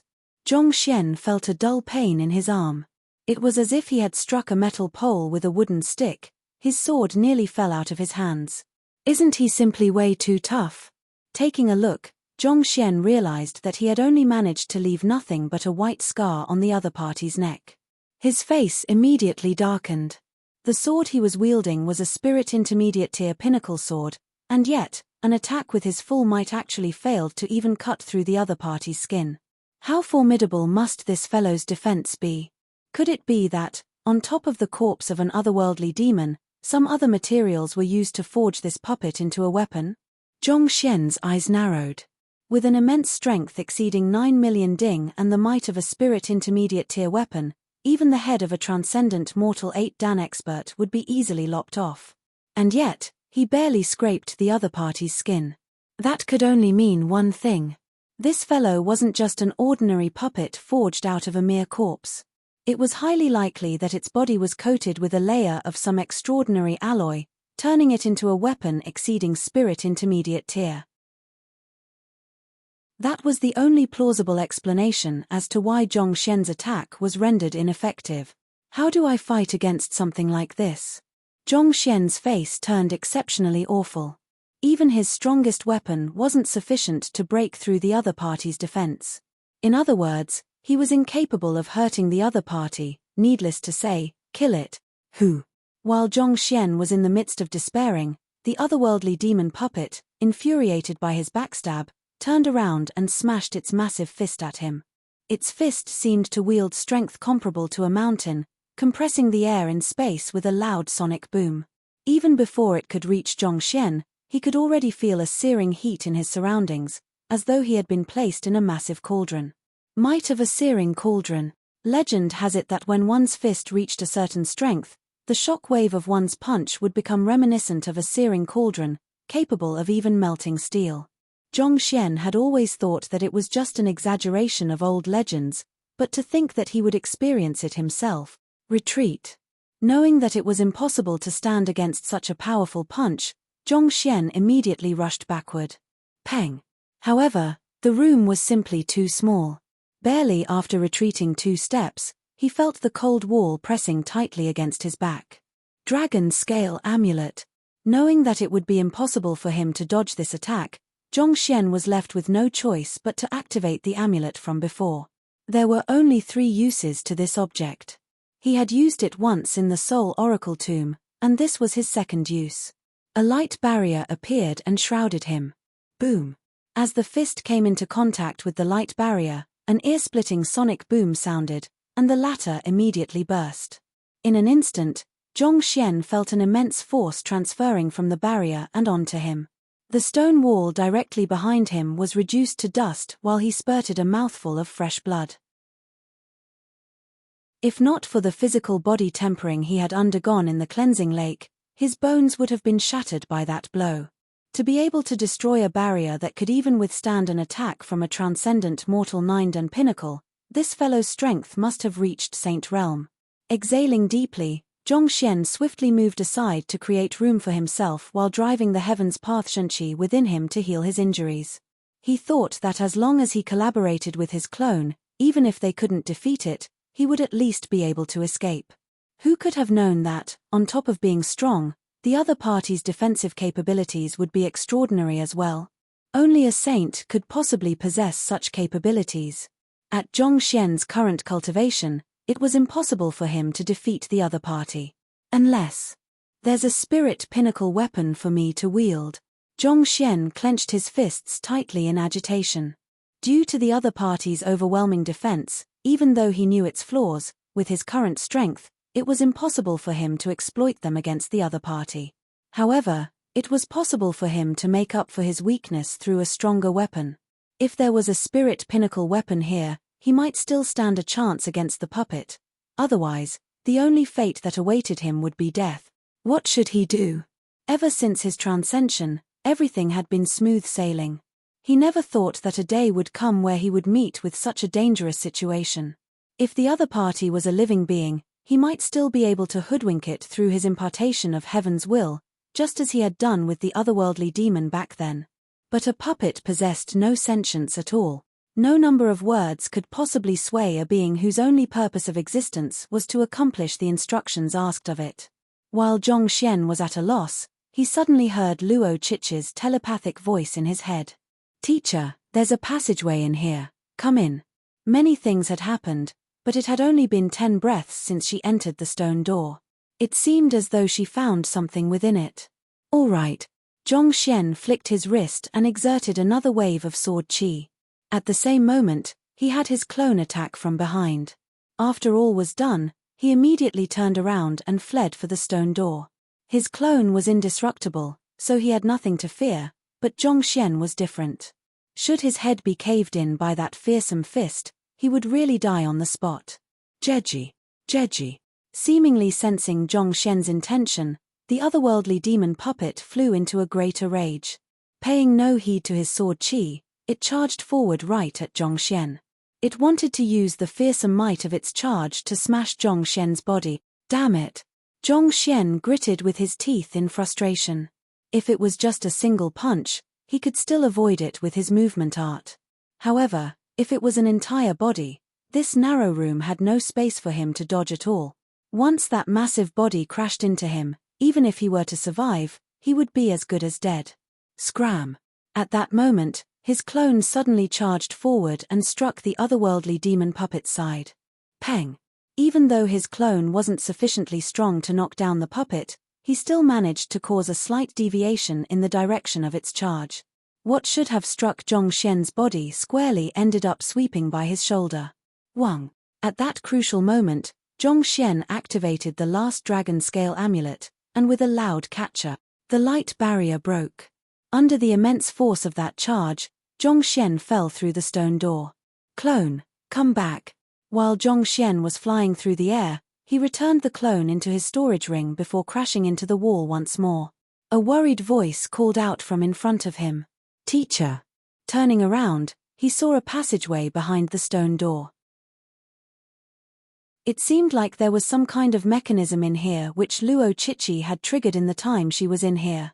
The passageway was narrow, allowing only one person to pass through at a time. The place where he had crashed into was the wall of this exact passageway. Knowing that the huge fellow could come rushing in at any moment, Zhong Xian immediately stood up and dashed inward, not daring to hesitate in the slightest. The passageway wasn't too long, only around 10 meters or so. Zhong Xian came to the end within half a breath, and a vast stone chamber appeared before him. It was much larger than the room from before, spanning over several thousand square meters. Not expecting that there would be such a huge space behind that narrow passageway, Zhong Xian was taken aback. While Zhong Xian was examining the area curiously, Luo Chichi said excitedly, "Teacher, you're right. These are indeed Grandmaster Wu Yangzi's living quarters. Here are the books and cauldron that he left behind." Lifting his gaze, he saw the young lady looking at her excitedly. She was, of course, delighted to see that her teacher was fine, but it was something else that was causing her excitement. Books. Cauldron. Lifting his gaze, under the illumination of numerous night illumination pearls, there was a row of giant bookshelves behind the young lady. Not too far away from the bookshelves stood a massive cauldron. Unlike the cauldrons used for pill forging, this one looked like a huge furnace instead. Even though it wasn't lit, one could still feel a violent energy rampaging within it. With just a glance, it was clear that it was an extraordinary artifact. I've examined it, and it's the forging cauldron that Grandmaster Wu Yangzi used back then, the Crimson Blaze Cauldron. Luo Chichi said. A blacksmith's cauldron was equivalent to his pride and his life. The fact that his cauldron was here meant that he had definitely lived here before. In other words, they were at the right place. The Burying Sorrow Lodge was indeed where Grandmaster Wu Yangzi had lived after he had been kidnapped. As long as they brought this Crimson Blaze Cauldron back to the academy, it would mean that they had succeeded in clearing their mission. Great. Have you found the exit yet? Zhong Xian asked. In truth, he wasn't too interested in the mission. His current priority was to find an exit to leave this damned place. The narrow passageway could hold back the massive fellow for a moment, but it would only be a matter of time before it charged in there and kills them. Before they could enjoy whatever treasures were in there, they had to ensure their survival first. Exit. I haven't found it yet. Luo Chichi's face paled. In truth, the sight of the crimson blaze cauldron and the books had left her so excited that she had forgotten her current goal. Furthermore, given the size of the room and poor lighting, it would be hard for them to find it in an instant either. Boom. Before she could finish her words, the duo suddenly felt a powerful killing intent assaulting them. The puppet from before walked into the hall. This is really bad. Zhong Xian's face paled. Chapter 664. Zhong Xian sets up a formation before they could find the exit. The other party had already rushed into the chamber. They were now cornered like rats. Not giving Zhong Xian any time to think, the otherworldly demon puppet rushed straight toward Zhong Xian as soon as it entered the room. Clearly, it was currently blinded by rage such that it couldn't care less about Luo Chichi. Damn it! Knowing that it was impossible for him to withstand the fearsome might of this fellow, Zhong Xian immediately flew into the sky. It was fortunate that the ceiling of the chamber was also much higher than the stone room, being over several dozen meters high. Even though Zhong Xian was unable to fight against the otherworldly demon puppet, he could escape to the sky temporarily to think of a plan. As soon as he flew up, he immediately felt a powerful force rushing up to him. The puppet had leaped up in pursuit of him. Limited by the nature of its existence as a puppet, this fellow wasn't capable of flight. But even so, a height of several dozen meters wasn't difficult for a puppet possessing might equivalent to a saint to cover. Teacher, I'll help you. Seeing how that fellow was pursuing her teacher relentlessly, Luo Chichi was anxious. She immediately whipped out a bow, drew an arrow, and shot it right toward the puppet in the sky. Woo! Harnessing the full might of a transcendent mortal 6-dan pinnacle expert, it appeared right before the puppet in an instant. However, with a single flick of its arm, it patted away the arrow easily. However, this brief lapse in its concentration granted Zhong Xian an opportunity to alter the direction of his flight to Luo Chichi. On the other hand, as the puppet was flying through the force of its leap, it could only continue on with the trajectory of its motion. Teacher. At that crucial moment, there was no time for Luo Chichi to question why Zhong Xian was flying. She worriedly looked over and asked, "Are you fine?" "I'm fine now, but if we don't find the exit anytime soon, we will be gone as soon," Zhong Xian said grimly. Although he was able to maneuver around the ceiling to dodge the other party's attacks, once his zhengqi ran dry, they would still be done for. Knowing that there was no time to talk any further, Zhong Xian quickly instructed, "Take the crimson blaze cauldron and quickly look for the exit." "Yes."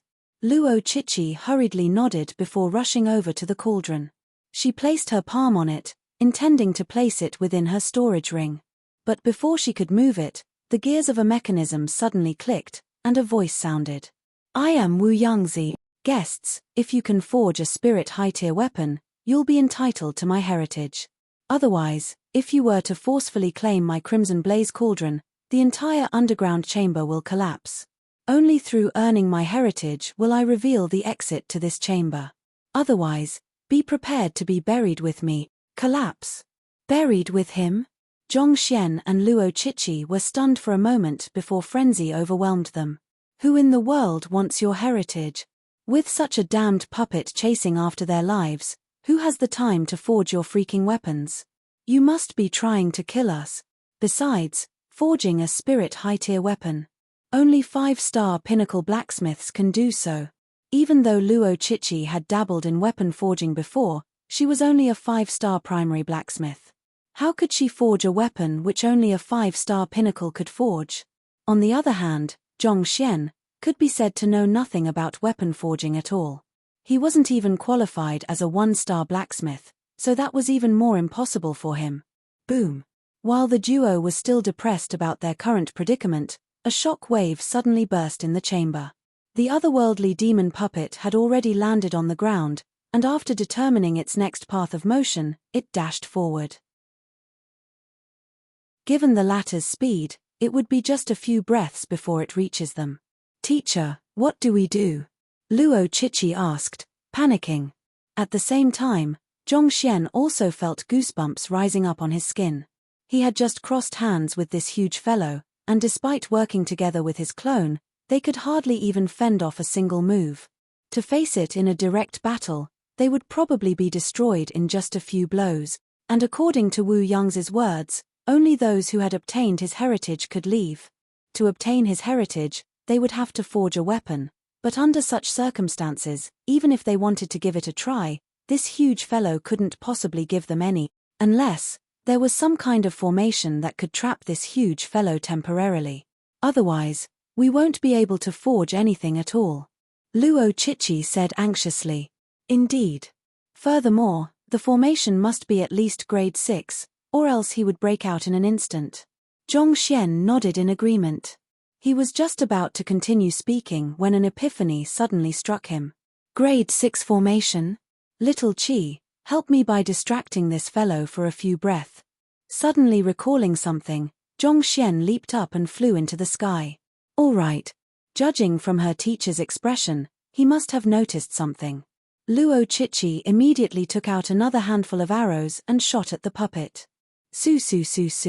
Every single arrow of hers harnessed immense might, leaving the puppet no choice but to deflect them properly.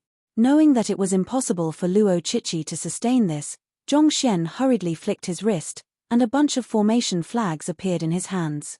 These were the ones which he had procured at the mountain valley outside earlier on. Zhongxian knew a lot of the grade 3 formations, but his knowledge for anything beyond grade 4 was terribly limited.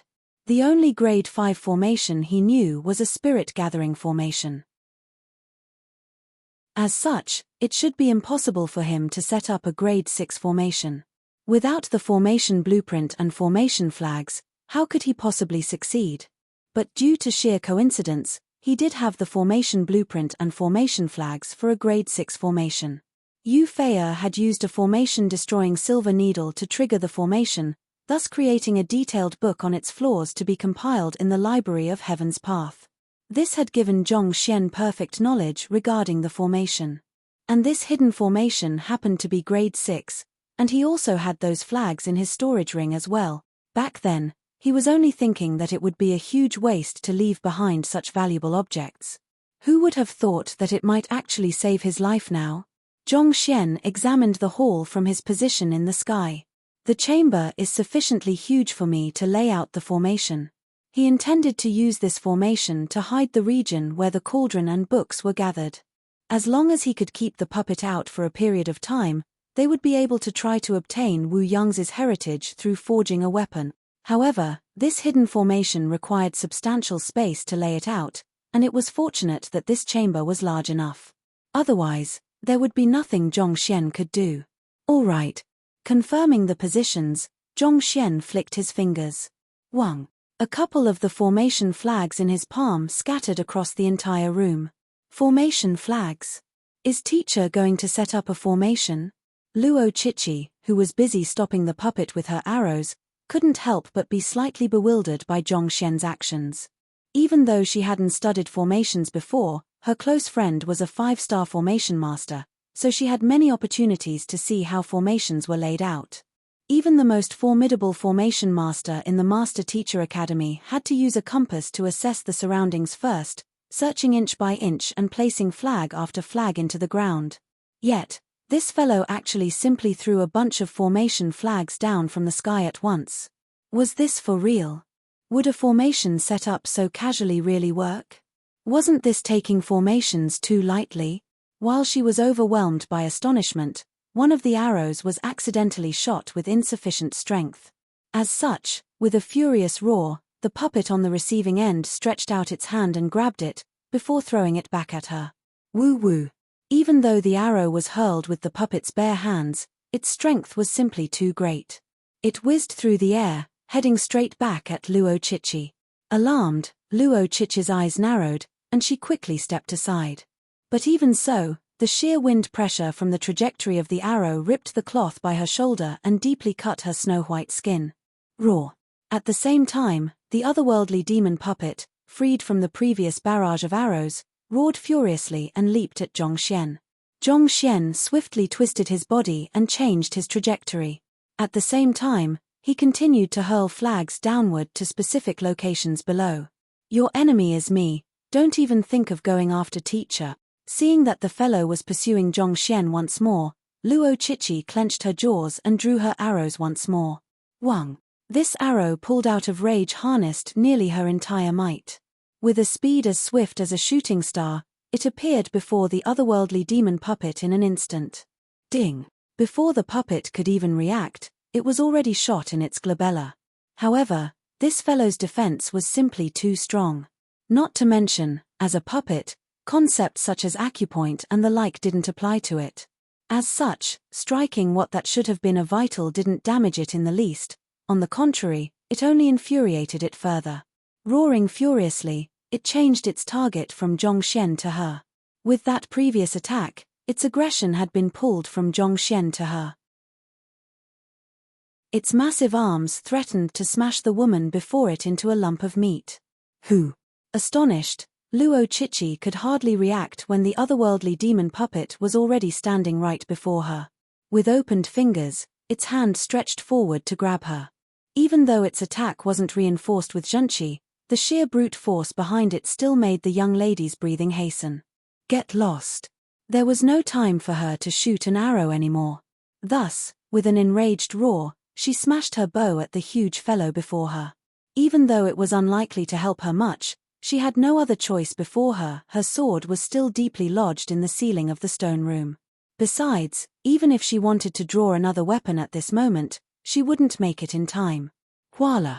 Before the bow could strike the puppet, the latter had already grabbed it firmly and twisted it forcefully. Feeling an immense force threatening to rip her hands, Luo Chichi swiftly released her grip. Even Zhongxian couldn't stand toe-to-toe against this monstrous puppet, so how could she possibly do so? Catcher! With the bow in its hands, the otherworldly demon puppet ripped the spirit intermediate tier weapon into two before casually tossing it aside. Then, it reached out with its hand to grab Luo Chichi once more. Pili pa-la! An incredible sonic boom exploded in the air. Luo Chichi hurriedly backed away, but she was still too late. She managed to avoid the grip, but she was struck in her chest by a fearsome shockwave, causing her to flip several rounds in midair before crashing forcefully into a wall not too away. PSSST. A mouthful of fresh blood spewed out, and Luo Chichi's face turned incredibly pale. To think that a grade 2 genius of the Master Teacher Academy would be incapable of even withstanding a single attack from the other party. This left her feeling incredibly frustrated and helpless. No, I must stall for some time for my teacher. Seeing as the puppet turned its eyes back to Zhongxian once more, Luo Chichi clenched her jaws, climbed to her feet, and dashed forward. With a furious roar, she threw her fist forward. Your opponent is me. Luo Feng Fist. This was a spirit high-tier fist art that her ancestors left behind. It was the most powerful technique she had at hand. With this battle technique, she could even stand toe-to-toe with a transcendent mortal 7-dan perfect harmonization realm primary stage expert. A pity it was, but this monster was neither a human nor a perfect harmonization realm expert. The otherworldly demon puppet lifted its finger and tapped lightly on Luo Chichi's fist. Pu. Spewing blood frenziedly, Luo Chichi was sent flying back into the wall once more. Severely injured, if she were to crash into the wall one more time, she might just end up crippled. However, at that moment, a surge of zhenqi embraced her, cushioning the impact. Following which, she heard a nonchalant voice by her ears. Leave the rest to me. Chapter 665, Heaven's Path Smith Art. Hearing those words, Luo Chichi's eyes immediately reddened. Unknowingly, Zhongxian was already standing before her. Looking around, she saw more than 100 formation flags erected in the surroundings. While they were placed in a unique formation, there wasn't the slightest disturbance from them. Teacher, are you done laying out your formation? Almost. Chuckling lightly, Zhongxian flicked his wrist, and a formation plate flew out. Wang. The formation plate was activated in midair, and spiritual energy was immediately drawn to it, forming a huge vortex. This is Spirit Gathering Formation? Luo Chichi was taken aback. Wasn't he setting up a formation in the surrounding? Why was he activating a spirit-gathering formation now? Besides, a spirit-gathering formation should be used for cultivating. She had never heard of anyone using it in a battle, especially against one that possesses the strength of a saint. Raw. The puppet seemed to be taken aback by the formation plate as well, but after realizing that nothing had happened at all, it immediately charged forward like a rampaging beast. As the other party swiftly closed the distance between them, Luo Chichi grew tenser and tenser. But at that moment, the young man before her harumphed coldly. Following which, he stomped on the ground, and the area before him suddenly distorted. The puppet had disappeared, and silence returned to the chamber. It was as if the earlier sight was only a figment of her imagination. What is going on? Luo Chichi examined her surroundings anxiously, but she realized that the crimson blaze cauldron and the books were still present.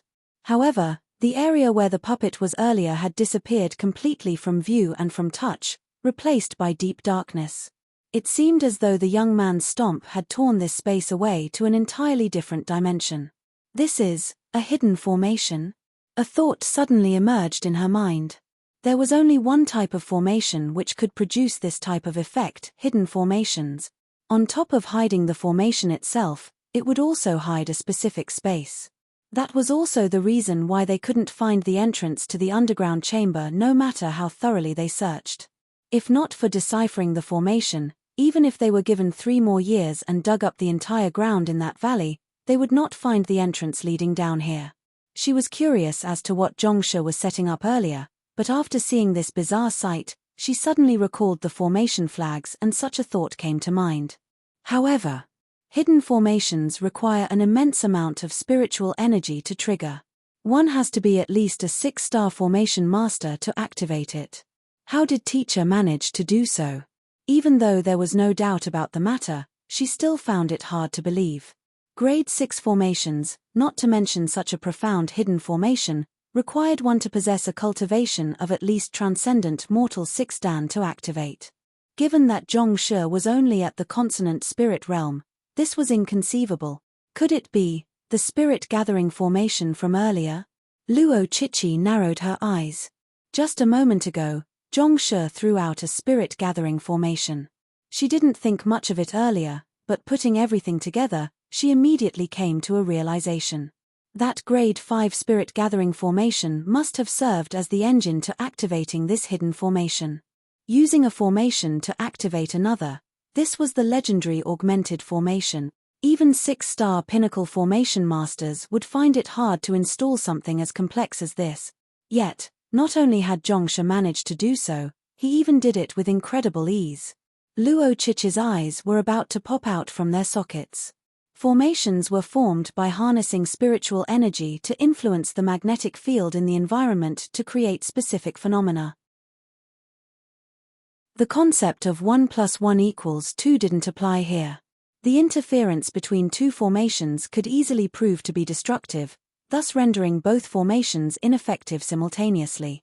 To use a spirit-gathering formation to activate a hidden formation, even though she had just seen it with her own eyes, she still found it hard to believe. How formidable must one's understanding and control over formations be to achieve such a feat? Oblivious to Luo Chichi's shock, Zhongshe stepped forward and said, "All right. Now that we're hidden, let's hurry up and forge the weapon to obtain Grandmaster Wu Yang's heritage." Given his current capability, it was impossible for him to activate a grade 6 hidden formation. In fact, even if he were able to activate it, he didn't have sufficient zhenqi to maintain it for too long. In a sense, it was similar to a snail pulling a carriage. Even though he did possess strong zhenqi, it was insufficient to maintain the operation of a grade 6 formation. Left with no other choice, he could only resort to the grade 5 spirit-gathering formation in his storage ring. With this and a few hundred middle-tier spirit stones in his possession, he could activate and maintain the grade 6 hidden formation for a fair amount of time. As for complementing the spirit-gathering formation with the hidden formation perfectly with one another, with the Library of Heaven's Path in hand, it truly wasn't a difficult problem for him at all. And as expected, he succeeded eventually. Indeed. The urgent matter at hand is to forge a spirit high-tier weapon, meet the requirements of Grandmaster Wu Yang's heritage, and uncover the way to leave this underground chamber. Recovering from her shock, Luo Chichi nodded. Then, with a doubtful voice, she asked, "Is teacher going to forge the weapon personally?" Even though her teacher was younger than her, he had shown capability that astounded her far too often. At this point, she wouldn't be astonished even if the other party were to forge a spirit high-tier weapon. Me. Zhongxian shook his head. He couldn't do so even if he wanted to. Blacksmith was one of the occupations of the upper 9 paths as well. Similar to pill forging, smithing emphasized heavily on one's basics. As such, it required many years of practice to refine one's movements. Given that Zhongxian had never forged a weapon before, how was he supposed to forge a spirit high-tier weapon all of the sudden? After all, despite his extensive knowledge of pill forging, he still wasn't able to forge a single pill at all. This was even more so for smithing. Teacher won't be doing it. Luo Chichi was taken aback. I won't. You should do the forging instead, Zhongxian said. Me. Luo Chichi was astonished. Yuan. It won't be appropriate for me to acknowledge another person as my teacher. If the other party insists on taking me in as his student after I win his recognition, I would be put in a tight spot. Zhongxian replied nonchalantly. Your teacher is Yangshe, right? He imparts the way of smithing to you as well? Luo Chichi was taken aback. That day, at the cleansing lake, Yangshe rose from a blazing dragon and resolved the calamity with a single shoe. This astounding feat had left her incredibly impressed. She'd thought that Yangshe was only Zhongshe's cultivation teacher, but to think that he would be teaching the latter smithing as well. Indeed. Zhongxian nodded. But Luo Chichi was filled with envy upon hearing those words. But soon, a bitter smile surfaced on her lips, and a deep frown appeared on her forehead. I'm only a 5-star primary blacksmith. I don't think that I can forge anything that could satisfy Grandmaster Wu Yangzi. Don't worry, I'll guide you along, Zhongxian said. Thank you. Hearing that the other party would guide her along, Luo Chichi's face flushed in agitation. One must know that Zhongshe was the person who guided her to forging a grade 6 pill. Yuan. You should quickly recuperate from your injuries first. Otherwise, you might collapse while you're smithing. Zhongxian waved his hands. Yes. Knowing that her severe injuries would impede her from forging a satisfactory weapon, Luo Chichi immediately sat down and swallowed a recovery pill. Gugugu. Warm medicinal energy flowed through her body, healing her wounds slowly. While the other party was in the midst of recuperating, Zhongxian hurried over to the bookshelves. Honestly speaking, while he did possess some knowledge of smithing, it was terribly limited. While he had read some books on smithing in Tianxian Kingdom and Tianwu Kingdom, they were limited in quantity, and as such, he was unable to form a complete system of the art. In other words, his Heaven's Path smith art was incomplete. Under such circumstances, while it was possible for him to guide another to forge an ordinary weapon, a spirit high-tier weapon was far out of his league.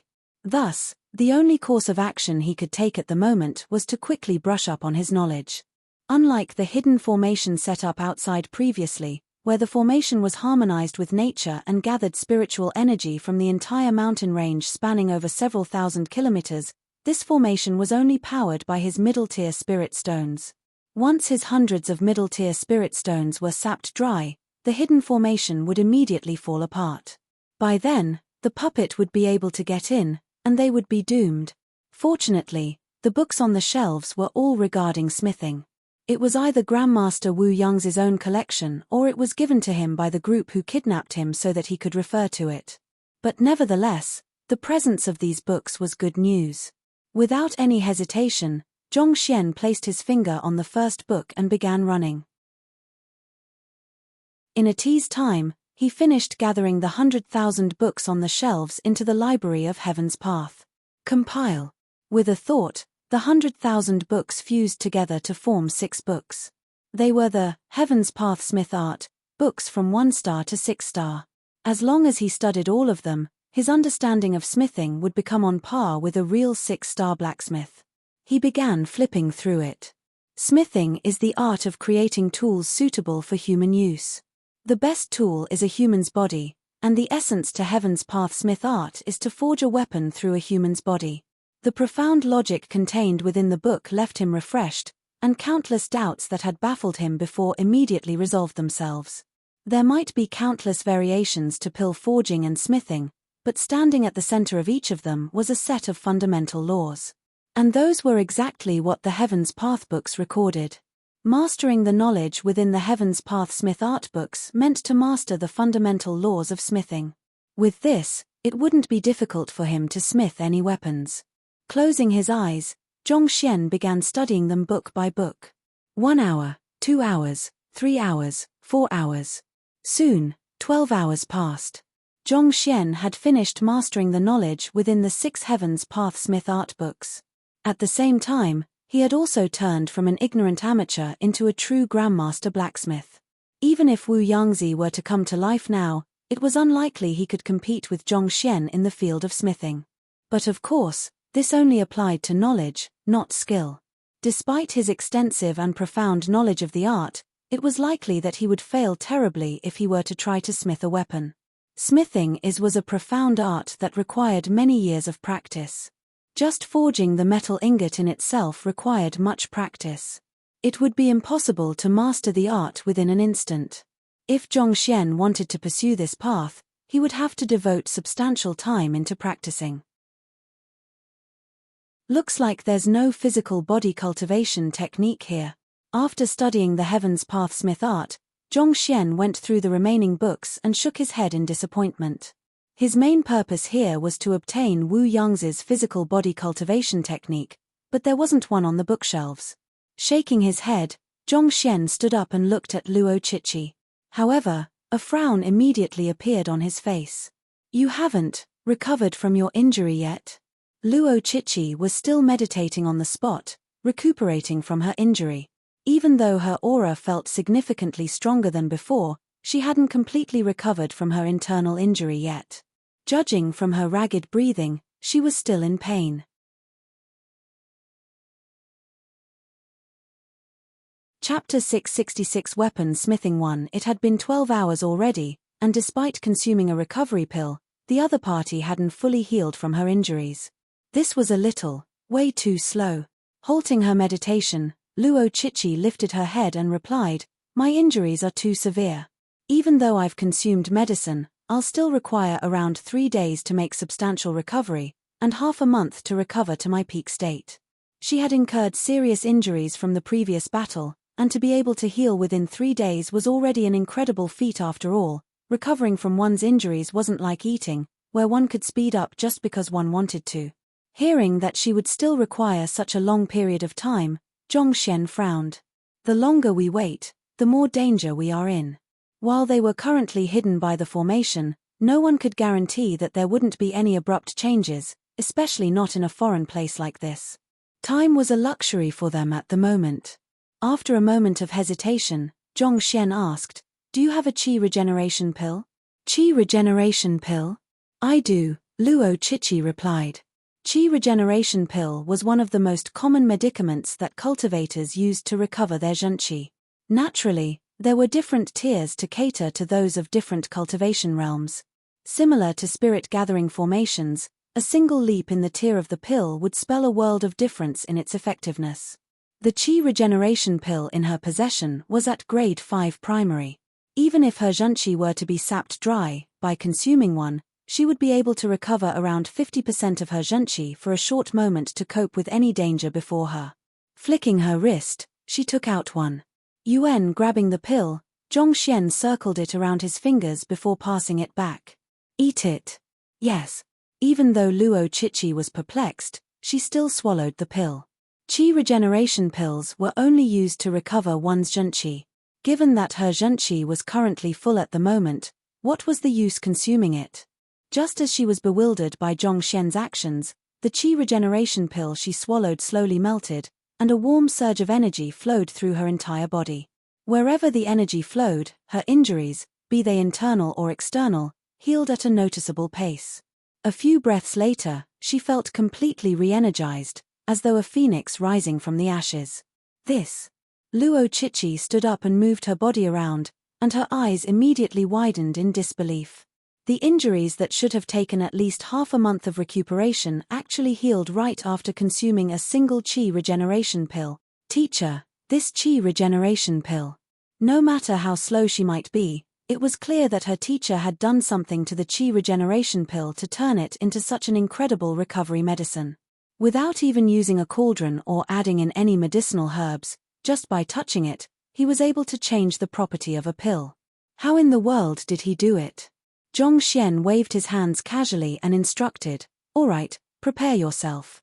We will start smithing soon." If they were to depend on Luo Chichi's means of recovery, it would have been a long while before they could have started smithing anything. The only way to have healed her injuries so swiftly via his Heaven's Path Zhenqi. However, this type of Zhenqi was too peculiar, and the other party was a 5-star master teacher as well. If he had infused it into the other party's body directly, there was a high chance that the other party would have noticed the peculiarity in his Zhenqi. Thus, he decided to make use of an intermediary. The Qi regeneration pill, which contained rampaging spiritual energy, was the best intermediary for him to store his Zhenqi in. It helped to conceal the presence of his Zhenqi at the initial phase, and by the time the other party realized that something was odd, his Zhenqi would have already melded with the other party's Zhenqi, thus making it impossible for her to investigate the matter. In essence, it worked the same way as his Saint Recovery medicinal wine as well. Due to the spiciness of the wine, it drew one's attention away from the already nearly indiscernible Heaven's Path Zhenqi. UN. Knowing that her teacher was unwilling to speak about the topic, Luo Chichi also knew better than to probe the other party's secrets. Thus, she stepped up to the crimson blaze cauldron. There were all kinds of materials around the cauldron, be it coal or ores, allowing her to start smithing any time she was ready. Let's begin. Taking in a deep breath, Luo Chichi flicked her wrist and placed the coal into the cauldron before lighting it up using a unique Zhenqi infusion method. Under the infusion of her Zhenqi, it didn't take long for the cauldron to grow fiery hot. The temperature required for forging a weapon was much higher than that required to forge a pill. The surroundings were scorching, and it felt as though any sword would melt as soon as it was thrown in. What is the highest tier of weapons you have forged? Judging from the fluid movements Luo Chichi made as she lit up the flame within the cauldron, Zhong Xian could tell that she had a good foundation and nodded in commendation. Teacher, the best weapon I've ever forged is a spirit low-tier weapon. I've never succeeded in forging a spirit intermediate-tier weapon before, Luo Chichi said with a reddened face. The basic requirement to becoming a 5-star blacksmith was to be able to forge a spirit low-tier weapon. It seemed like she barely reached the mark 5-star primary blacksmith. It'll indeed be difficult for you to forge a spirit high-tier weapon. Zhong Xian frowned. Unlike pill forging, the cultivation requirement for smithing was far stricter. For the former, as long as one refined and fused the medicinal herbs in the most accurate manner, there would be a high chance of forming a pill. On the other hand, in smithing, if one's cultivation wasn't sufficiently high, one would be unable to bring out sufficient heat from the coal, thus making it difficult to even melt the ores. Under such circumstances, it would be difficult to forge a good weapon. Given that Luo Chichi had never succeeded in forging a spirit intermediate tier weapon, chances were that there was a huge flaw in her control over the flames. Her current cultivation realm didn't help either. If she couldn't even generate sufficient heat to melt the ores properly, how could she succeed? With a dark expression, Zhong Xian began scanning through the various materials which Wu Yangzi had left behind. Crimson flower ore, gilt violet ore, cold emerald stone. Every single ore that Zhong Xian saw only made his complexion darken further. All of them were hard to process, and even the easiest cold emerald stone demanded a minimum cultivation of transcendent mortal 7 dan to melt. As for crimson flower ore and gilt violet ore, these would require one to be transcendent mortal 8 dan or even 9 dan to process. In other words, putting aside smithing, just melting these ores would be nigh impossible for them. After a long moment of thought, Zhong Xian finally said, "Given your current capability and cultivation realm, forging a spirit high-tier weapon is impossible. However, if it's just upgrading an existent weapon, it might still be possible. If they were unable to melt the ore, they would be unable to form metal ingots to smith weapons. However, if it was just raising the tier of an existing weapon, the job should prove to be significantly easier. As it was already a completed piece, they wouldn't need to melt the ores entirely to upgrade it. Since upgrading an existing weapon could be considered as forging as well, there was unlikely to be any fuss on this aspect. Upgrade? Luo Chichi questioned a little awkwardly. Upgrading an existing weapon would indeed be easier, just that. I lost my only spirit intermediate tier sword in the previous battle, not to mention, none of my weapons are upgradable. Upgrading a weapon may be easier, but there were specific prerequisites for a weapon to be upgradable. She did have a spirit intermediate tier weapon, but it was smashed into the ceiling in the battle at the stone room earlier, and she hadn't gotten a chance to retrieve yet. More importantly, these weapons were completed products. If they were to be tempered any further, they might exceed their limits, resulting in a fall in quality instead.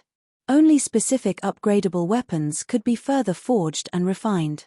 But these types of weapons were incredibly rare, even she had hardly seen any of those. How could they find any all of a sudden, especially given that they were trapped here? Let's use mine then. Flicking his wrist, Zhongxian took out his Glacier Rain sword. He had obtained this sword from the mystical treasure hall back then, and it was an upgradable spirit intermediate tier pinnacle weapon. This. All right then. Seeing how her teacher offered to use his own personal weapon despite the risk of having its quality lowered, Luo Chichi felt a surge of warmth flowing through her heart. Noticing the other party's lack of confidence, Zhongxian encouraged her. There's no need to be nervous. Just do as I say, and it won't be too difficult to raise the Glacier Rain sword to spirit high tier. Having learned from the 6 books of Heaven's Path smith art, his understanding of smithing had reached a level surpassing that of even Wu Yangzi. Even though he was unable to melt most ores due to the limitation of his cultivation, it wouldn't be too hard to raise the Glacier Rain sword, which was already a step away from a breakthrough, to spirit high tier. However, our current goal isn't spirit high tier but pinnacle. Zhongxian said grimly. Pinnacle? Luo Chichi was taken aback. Reaching high tier would meet Wu Yangzi's requirement, and they would be able to obtain the heritage already. Was there really a need to reach pinnacle? Even ordinary 6-star blacksmiths would find it hard to craft a spirit pinnacle weapon. For her to do so, even if it was just upgrading, she didn't think that it was possible at all. Indeed. Zhongxian nodded. I don't know what kind of ores that puppet was coated with, but ordinary weapons can hardly scratch its skin. The only way to kill it is to wield a weapon of that tier. Even if we obtain Wu Yangzi's heritage and find the exit, we will still be in danger as long as we are unable to get rid of this fellow. Instead of risking it, we should just forge a spirit pinnacle weapon and slay it. A sharp glint flashed across Zhongxian's eyes as he clenched his fists tightly. After fighting against the puppet, he realized that the only way to injure the puppet was to wield a spirit pinnacle weapon. Since there was a chance to upgrade his weapon now, it was best that he made full use of this opportunity and get rid of the threat looming before them. This. Luo Chichi's face twitched. She didn't even have the confidence to upgrade the weapon to spirit high tier, but now she had to upgrade it to spirit pinnacle? How was that possible? Unconfident, Luo Chichi said, Teacher. Given my current capability, I can only soften the cold emerald stone and refine it slightly. I won't be able to melt it entirely. As such, I don't think I'll be able to forge a spirit pinnacle weapon. Don't worry, that's enough. Understanding her worries, Zhongxian smiled and reassured her. Enough. Luo Chichi blinked her eyes in confusion. Cold emerald stone was indeed a rare and valuable ore, but it was significantly inferior to the crimson flower ore and gilt violet ore. Not to mention, her inability to fully melt the ore would make it harder to fuse it with the Glacier Rain sword. Given that, it would be already difficult to raise it to spirit high tier, needless to say, pinnacle. How could she possibly succeed? Of the entire smithing process, what is the most important step to making a weapon sharper and harder? Zhongxian asked. It's quenching. Luo Chichi replied. Quenching could induce a qualitative change in a weapon through fusing the various materials within it better. Performing the quenching process well could cause a significant quality difference in two weapons forged using the same materials and smithing techniques. Using pill forging as an analogy, the more thoroughly the various medicinal herbs were fused together, the higher the quality of the formed pills. As such, quenching was an extremely important process that would determine the ultimate tier of the weapon. It was a technique that countless blacksmiths dreamt of mastering, but very few succeeded. Zhong Xian chuckled. Indeed, it's quenching. Under normal circumstances, the greater the difference in temperature, the better the effects of the quenching. However, given the limitations of your cultivation, it'll be impossible for us to raise the temperature to a satisfactory level. Since that's the case, we can always lower the temperature required for quenching. You're tuning in to the Celestial War YouTube channel. Don't forget to subscribe and join us on this journey to catch the most captivating stories.